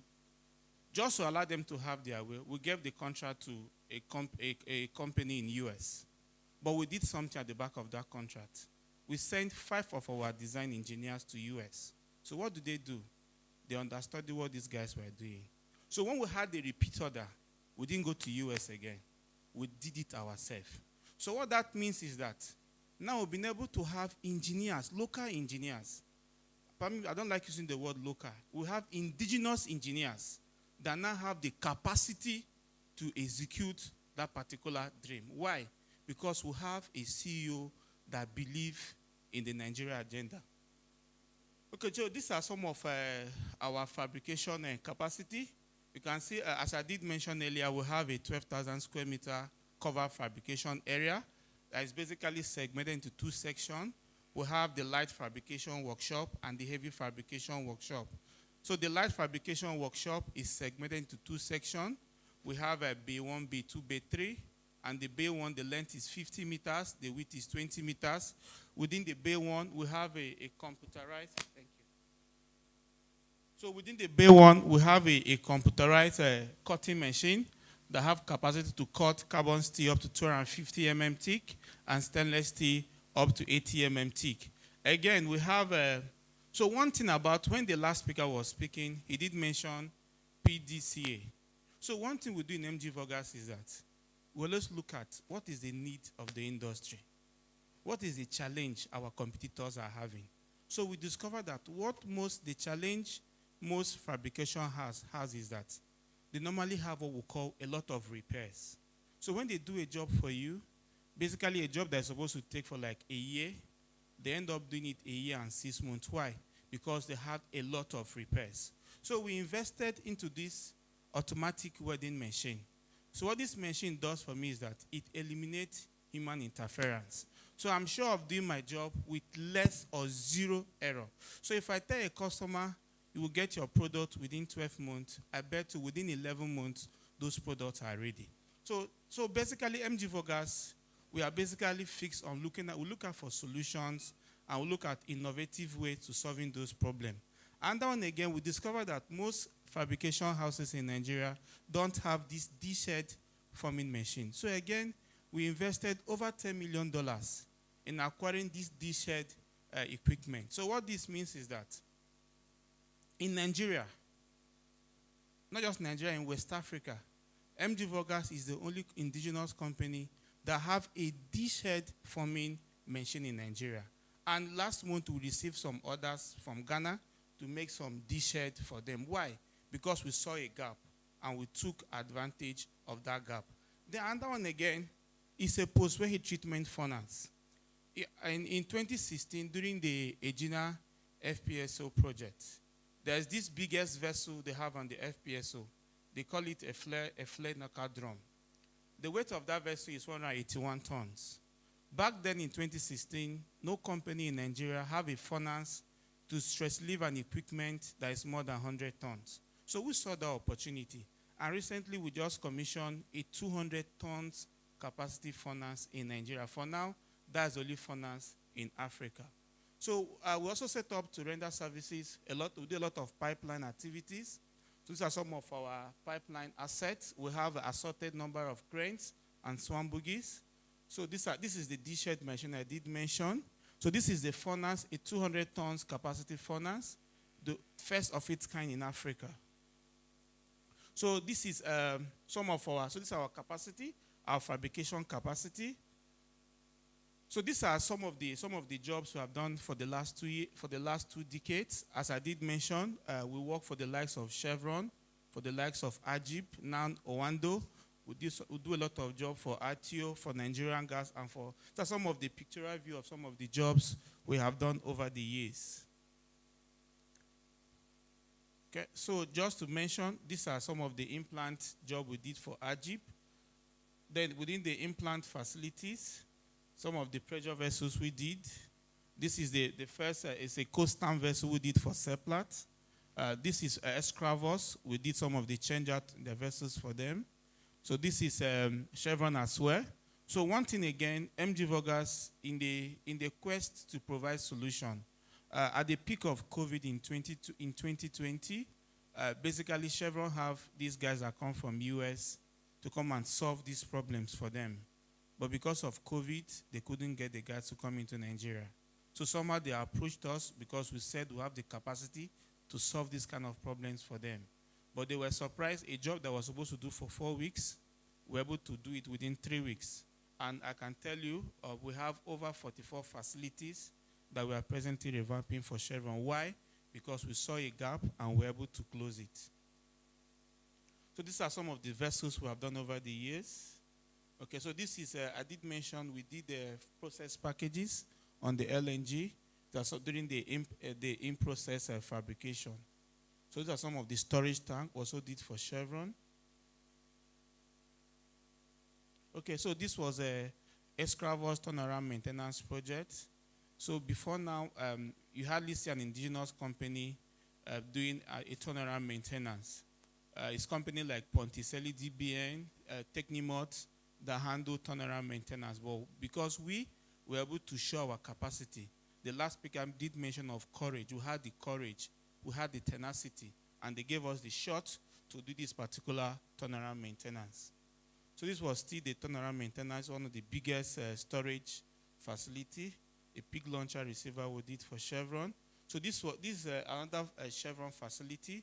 So what we did here, we did the jacket. We were the one that fabricated the jacket and all the link bridge. The link bridge was 64 meters. All this fabrication were done by Nigerians, not by foreigners. So these are some of the storage tanks we also did over the years. So, okay, this is our facility. We were the one that erected the facility. This was doing FAT for an Ajib e-house. So MG Vogas, we don't only do fabrication, we also have capacity to handle marine assets. Okay, so these are some of our certification. We are a current register organization. We are the first company that got ISO 3834-2, which is a quality management system for wedding process. So this was an award we got from Chevron for having worked over 410,000 man-hours without any LTI. Some of our certification. So this is, okay, our certification again. So I mentioned earlier, we also have a facility in Bonny, 250,000 square meters at Bonny. So yes, we have done a lot of investment. We still have some plans to do some investment as well. Okay, so this is our facility in Warri. Thank you so much. Whether you have any questions.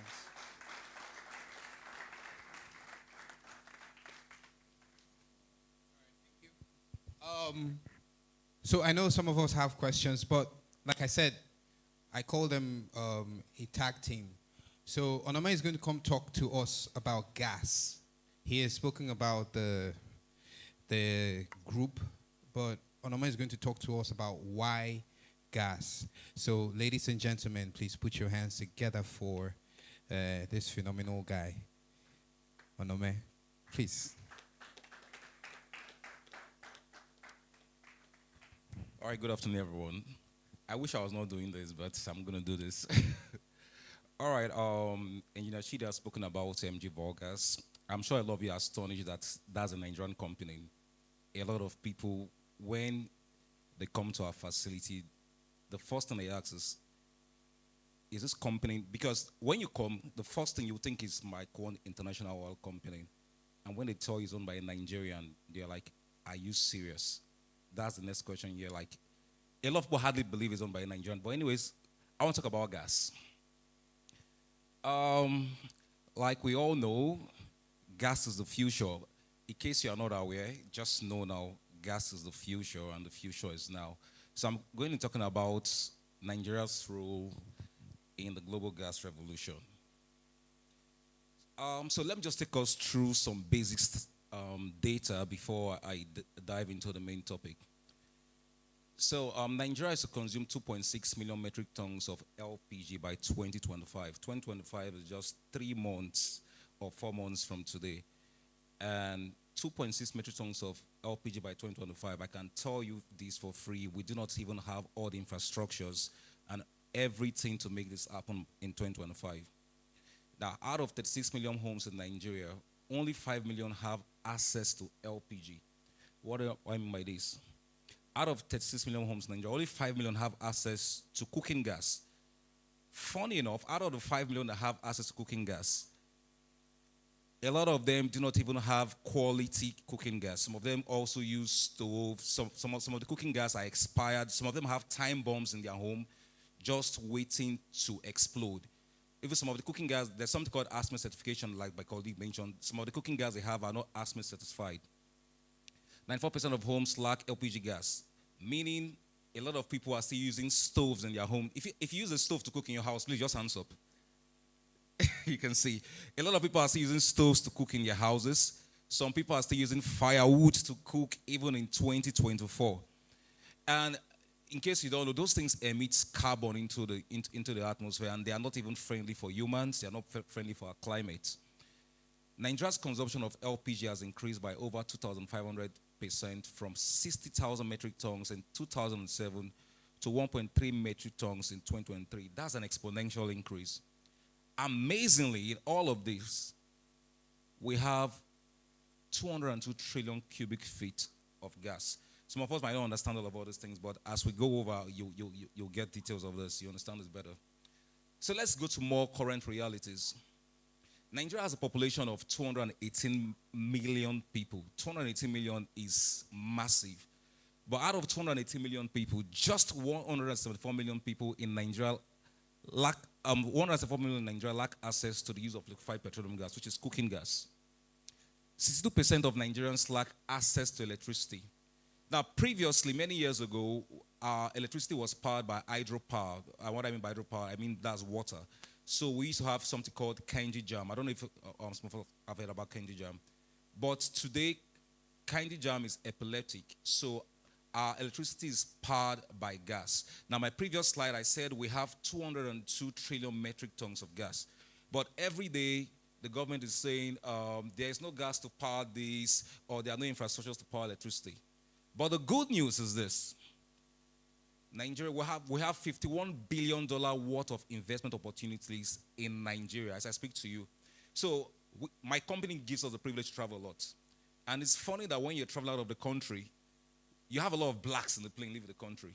But when you're coming into the country, there are a lot of white people coming to the country. So it means that there's something they are seeing that Nigerians are not seeing. Do you understand what I'm trying to say? That it means there are a lot of opportunities that are in this country that we are not seeing. And I'd like to let you guys know that this data that says 51 billion worth of investment opportunities currently exist in Nigeria, it's real and so true, and a lot of companies want to key into it. Okay. All right. So as mentioned previously, we have a gas reserve of 202 trillion metric TCF. So Nigeria has the largest gas reserve in Africa and 9th in the world. Now, I would just like to take this back a little bit. The countries that have large gas reserves, let's talk about Russia. Russia is serving Europe gas. USA, Qatar, Dubai. All of these countries understand what gas is doing and how more efficient gas is, even to oil, that as the whole country is dying for oil and oil and oil and oil. The good news is gas is the new diamond. Gas is the new gold. I just want to take us through this data also. This was done by KPMG. If you look towards Sokoto, which is the northwest, you would see the existing capacity is 1,848. But what is required is 5,832.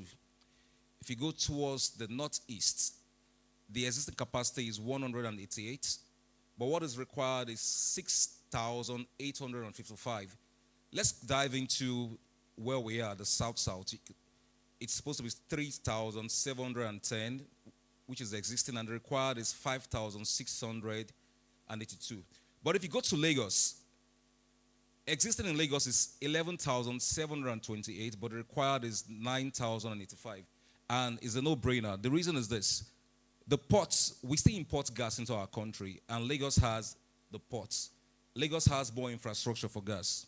The sad news is this.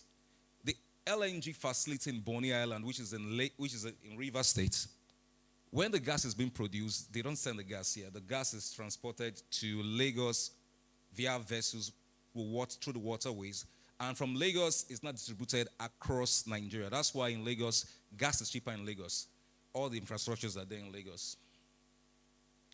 All right, MG Vargas is committed to fueling Nigeria with safe and affordable LPG and LNG. We totally understand that gas is the future, and the future is now. So how do we intend to do this? Like my colleague has said, GMD sent 40 engineers to India for training, sent about 10 engineers to the US for training, and so we are constantly replicating processes that work. Pastor Oshe spoke about processes that work. And so one of the things we believe is we just look at what is already working in the first world country. We just go there. It's like copy and paste. But what we do, we don't just copy. We try and innovate and try and get things better. So like when he was speaking, when Engineer Chidi was speaking, a lot of us were wondering, is this a Nigerian company? It is a Nigerian company. But this is the secret. My GMD replicated Agility Subsea Fabrication in Norway, where Engineer Chidi was sent to Norway for training and some other engineers too. And also Potako Group in Poland. He went there, studied the processes, came into Nigeria, replicate it, and that's why it's working. And so we intend to do this also for our gas project, while we're replicating Grain Terminal in United Kingdom, Woodside Terminal, Australia, and Barcelona LNG. So let me just talk about uses of gas. I'd mentioned previously, every day we keep hearing there's no power, there's no power. Previously, when we're using Kanji Jam, it was easy to get water, but all of those technology are obsolete. And so let me just talk about some uses of gas. We use gas to generate electricity. We use gas for heating, for transportation. I'm sure we all know right now, if you're conversant with the news, you keep hearing about CNG. Ghana is going to CNG. Rwanda is going to CNG. Even our current president just acquired some buses, CNG buses. There are a lot of technologies as regards gas transportation. Already in Nigeria, in Lagos and in Abuja, of course, we use gas for cooking, as I mentioned previously, gas for air conditioning. Sometimes we use gas for, in our houses, they'll say, the gas in the AC is leaking, there's no gas in the AC. Or you're driving a car, you say, Oga, your gas not they work for your car. Your AC not they work. Say, the gas don't finish. Go and refill gas. Gas is also used for medicine, is used in medicine. But above all, gas drives economy. The first world countries, they don't even focus on oil anymore. They are all focused on gas. Gas drives economy. So this is what I'm going to say. Gas is the future, and the future is now. There was a time when coal was a major energy driver in the world, and every company was investing in coal. And at that time, everybody investing in coal were the billionaires of the time. And so there came a transition when there was a transit from coal into oil. And when we're telling people that oil is the next thing to happen, those that were doing coal were like, oh, no. Pastor Oshe spoke about Blockbuster. I did a course in Harvard Business School called Disruptive Strategy. And for Blockbuster, I can tell you this, they knew the wind of change was going to blow, but they refused to flow with the wind of change. And the truth is that when change comes and you refuse to flow with the wind of change, you become obsolete. Now, as I mentioned, gas is the future, and the future is now. There was a time coal was the in energy, and when people were transiting into oil, those that refused to transit, all their infrastructures became obsolete. Now is a new time of transition from oil into gas. And I can tell you this for free. The whole world is going into gas. Last year, my GMD and some of our team went in Singapore for GasTech. And this was the major talk. This year, GasTech just finished last week. Also, my GMD and some of our team, they were there also too, talking about gas. Last year, COP28 happened in Dubai with over 85,000 delegates in attendance, with 150 presidents and government officials. And the major thing that they spoke about is a transition to gas. And whether we believe it or not, Nigeria has also declared the gas decade. Everyone is transiting into gas. So if you want to go into school, and you want to go, or if you have a brother that wants to go into school, I can 100% tell you for this. If they are studying gas engineering, they are getting a job instantly. They are not going to look for a job. You know, some things are so predictable. It's like 1 + 1 is equals to 2. 3 + 3 is equals to... There are some things that are so predictable. Just like someone who studies nursing or medicine, it's easy for them to get a job in Canada or in the US. I can tell you for this, for free, if you're studying gas engineering, you're getting a job. So I'm going to say that if gas can build Qatar, this is Qatar.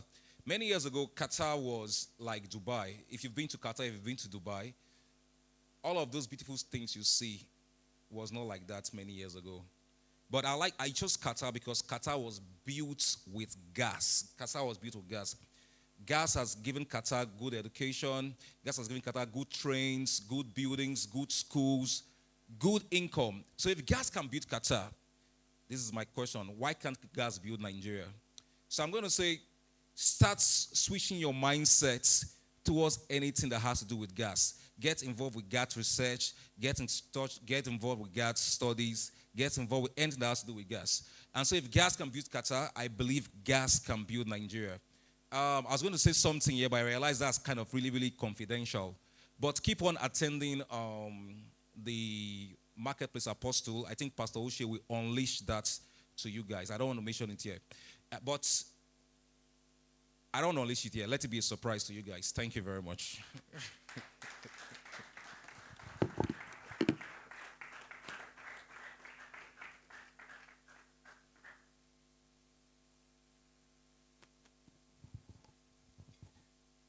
That was amazing. Can we put our hands together again for the tag team from. Okay, so questions for them. Questions for the future. Who has questions for the Valgas group? Any questions? One. Okay, 1, 2. And while the mic is going to them, after this, we will all go downstairs. My name is Mr. James. Hold on, just 1 second. Exhibition is going on downstairs.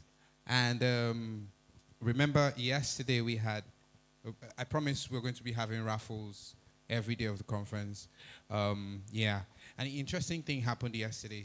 The first 1, 2, 3, was it the first 4 tickets or the first 5 tickets didn't have winners? Like the first 5 tickets or first 4 tickets that were picked out, the winners were not available, so they had to forfeit. So if you are here and you're getting raffle tickets, please, you have to stay for the draw. And I'll also advise, spread your gettings. I have 5 tickets here and they belong to 1 person. So when that person comes and wins and then comes back again, don't think it's Ojoro. The person bought 5 tickets, okay? So we have 6 raffle gifts to give away today. So that's it. So once we're done answering questions, we are all going to proceed downstairs, go through the exhibition, and then after that, the rounds will culminate at the stand where the raffle draw will happen. Is that okay? So, in English, get your tickets for the raffle. Please, go ahead. My name is Mr. James. I want to thank MG Gas for their presentation. Valgas. Valgas Group. Valgas. Yes. That was a wonderful presentation. You make gas seem as if it's the newest thing that will make Nigeria great. Yes, that's true. But I just want to question the fact that it is a very big investment, very expensive for ordinary medium-scale businesses to venture in. Yes, the federal government has liberalized it. NNPC is saying you can come in, and so on and so forth. We have LPG, we have CNG, and so on. But we find out that it is very, very expensive to invest in it. Why is it so? And if it's not, tell us what to do to go in. Thank you very much. Okay, so if I get your question, it is expensive. Why is it expensive? What do we do about it being expensive? Correct? Did I get you right? No? That's what I mean. What do we do? How do we get into... Yes, that's what I mean. So what do we do because it is expensive? Yeah, so. Okay, so I said something was confidential, but keep on attending the Make in Nigeria events, and I know there's going to be a platform provided there for people that want to invest, but I don't want to mention some things that's why I said some things are confidential. But for those that want to get involved in gas investment, just keep on attending the program, and it's going to be unleashed in one of those programs. That's all I can say. Thank you. I saw you shaking your head like you want bullet points. 1, 2, 3, 4. Now. Eh? No, but that's why you guys have a booth downstairs, right? Okay, no booth. But he has said something. And he kept saying, I won't say it. I won't say it. And you want him to say it. Abba, have mercy on the prophet now. Huh? So there are things that you unveil progressively. Because if we put it on you there, you may not even be able to get up from your chair. All right? So this conference is one that continues. And Pastor Uche has said a few things. I am deliberate about post-conference interactions. That's where you will get that definite answer you need. Okay? So if we give you bullet points for you to walk away from here and just go and try it out, and you don't get the needed order, process, and of course mentorship from the people that are doing it, you will miss out. You go and try it, and then at the 15th edition, you will come back and ask for this mic, and you will say, that's how I came last year. And one guy stood here and gave me 5 things to do, and it didn't work. Do you understand? So allow us to protect you. Follow the process. Is that okay? Next question. Can we get a mic to him, please? Any other questions? Let me see your hand if you... Thank you very much, and good evening. Thank My question is the area of safety. You made mention of the cylinder that we use at home. That is a trigger. So how do we know a cylinder that is bad so that we can take that caution or precaution? Thank you. Okay, thank you very much. So in our programs, in our strategy that we've done, we already have a nationwide distribution strategy to enlighten the people, for people to understand that most people do not have LPG cylinders in their home. They just have a time bomb waiting to tick. But one of the things I can tell you for this is free. If you look under your cylinder, the real cylinders that are properly built, you will see expiration date under. Again, we've seen cylinders that people use that are rusted, dead. Like, go to where they refill gas. When you see some of the cylinders, nobody needs to tell you that this is the time bomb we need to tick. If I was telling a colleague of mine, I saw someone that was like 3 weeks ago in Lagos, where we're passing where they were doing some welding, and the guy brought cylinder to weld, say they leak. So I asked the guy doing the welding, I said, are you ASME certified? The guy said, got to be ASME certified. That is already a big time bomb waiting to. Even the person doing the job does not even have the required certification of what it takes. So I told the lady, madam, what this guy is using to do this job will not hold. It will not. It's just like you have a bucket that is broken, and you're trying to use a glue that is not meant to seal it, and you now put very hot water and give it to your daughter to carry, and that glue is not meant to seal it. It will burst and burn your daughter. Does that make sense to us? Thank you. Thank you. Please clap for Nome. Okay, so we have one more question now. I said it is a thing that happens in conference. We just have two people say, let me see. And then the other people say, let's see whether these people have sense. Once their question, okay, I'll slot in mine. So we have another question there. But now you know that gas cylinders are not used in heaven. What it means is they are not everlasting. You know, they don't last forever, never and ever. So there are expiration dates to them. Can we have your name, what you do, and your question? Okay, my name is Chukuka. Like I said earlier, I'm a realtor. Okay, recently we heard that the federal government announced that cars can be using gas, that's CNG. And my knowledge of gas is that it's something scary. You have to be extremely careful. So I want to know what's the difference between the CNG and the one used at home, and what are the risk factors for the cars? Can't it explode the cars?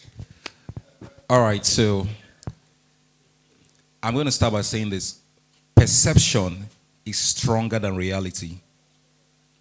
Perception is stronger than reality. So if you grow up in a society that says shaking your elders with the left hand is wrong, when you travel to a society that you can shake with anyone, any kind of hand, you'll be wondering in your mind, this is so wrong, this person is disrespectful. If you grow up in a society that the kids have to say, Uncle Nia, good afternoon, sir. Then you go to a society and a 2-year-old child will say, hey, Nia, what's up? How you doing, man? You're like, what I'm trying to say is, the people that sold you that information did not sell you the right information. Let me shock you. All Dangote's trucks are run by gas. Gas is cleaner. Gas is more efficient. Gas is safer. Underlying word, safer gas is, the whole world is going towards gas. Medicine, electricity, security. Just think about it. Everybody's going towards gas right now. So do you want to become obsolete, that the wind of change is happening, and you're holding on to your ideologies that somebody told me? The person that gave you that information is wrong. Remember, many years ago, when we went to school, they say an atom is the smallest part of what? Okay, I'm talking to you. An atom is what? The smallest part of what? That information is obsolete today. Thank you. Thank you. Please clap for engineer. I like fine guys that know their stuff. So I heard someone say, okay. That's a very sincere, yeah. So now you know, do not be afraid. One thing I say, I'll just say this to put a cap on it. Africans like to receive technology, own the technology, and define the technology better than the people who design the technology.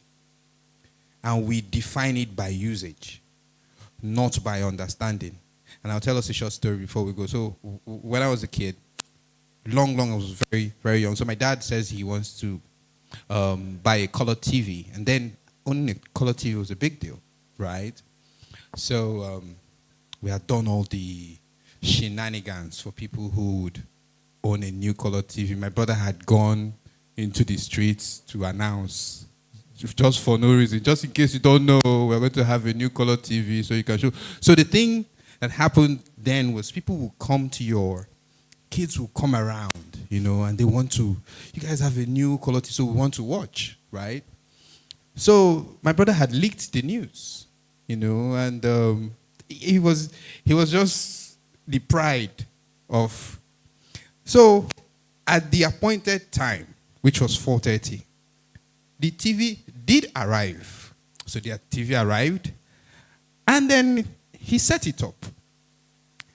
That's my dad now. And then he plugs the TV in, and the blue light comes on. So all the kids around, even the guys who were checking from the window, were like, yeah, okay, so stuff is going on, so let's watch. And so the man sits down and brings out the manual. It's a very big book. And he opens page 1. And we think he's playing. And then page 1, page 2, page 3, page 4, page 5.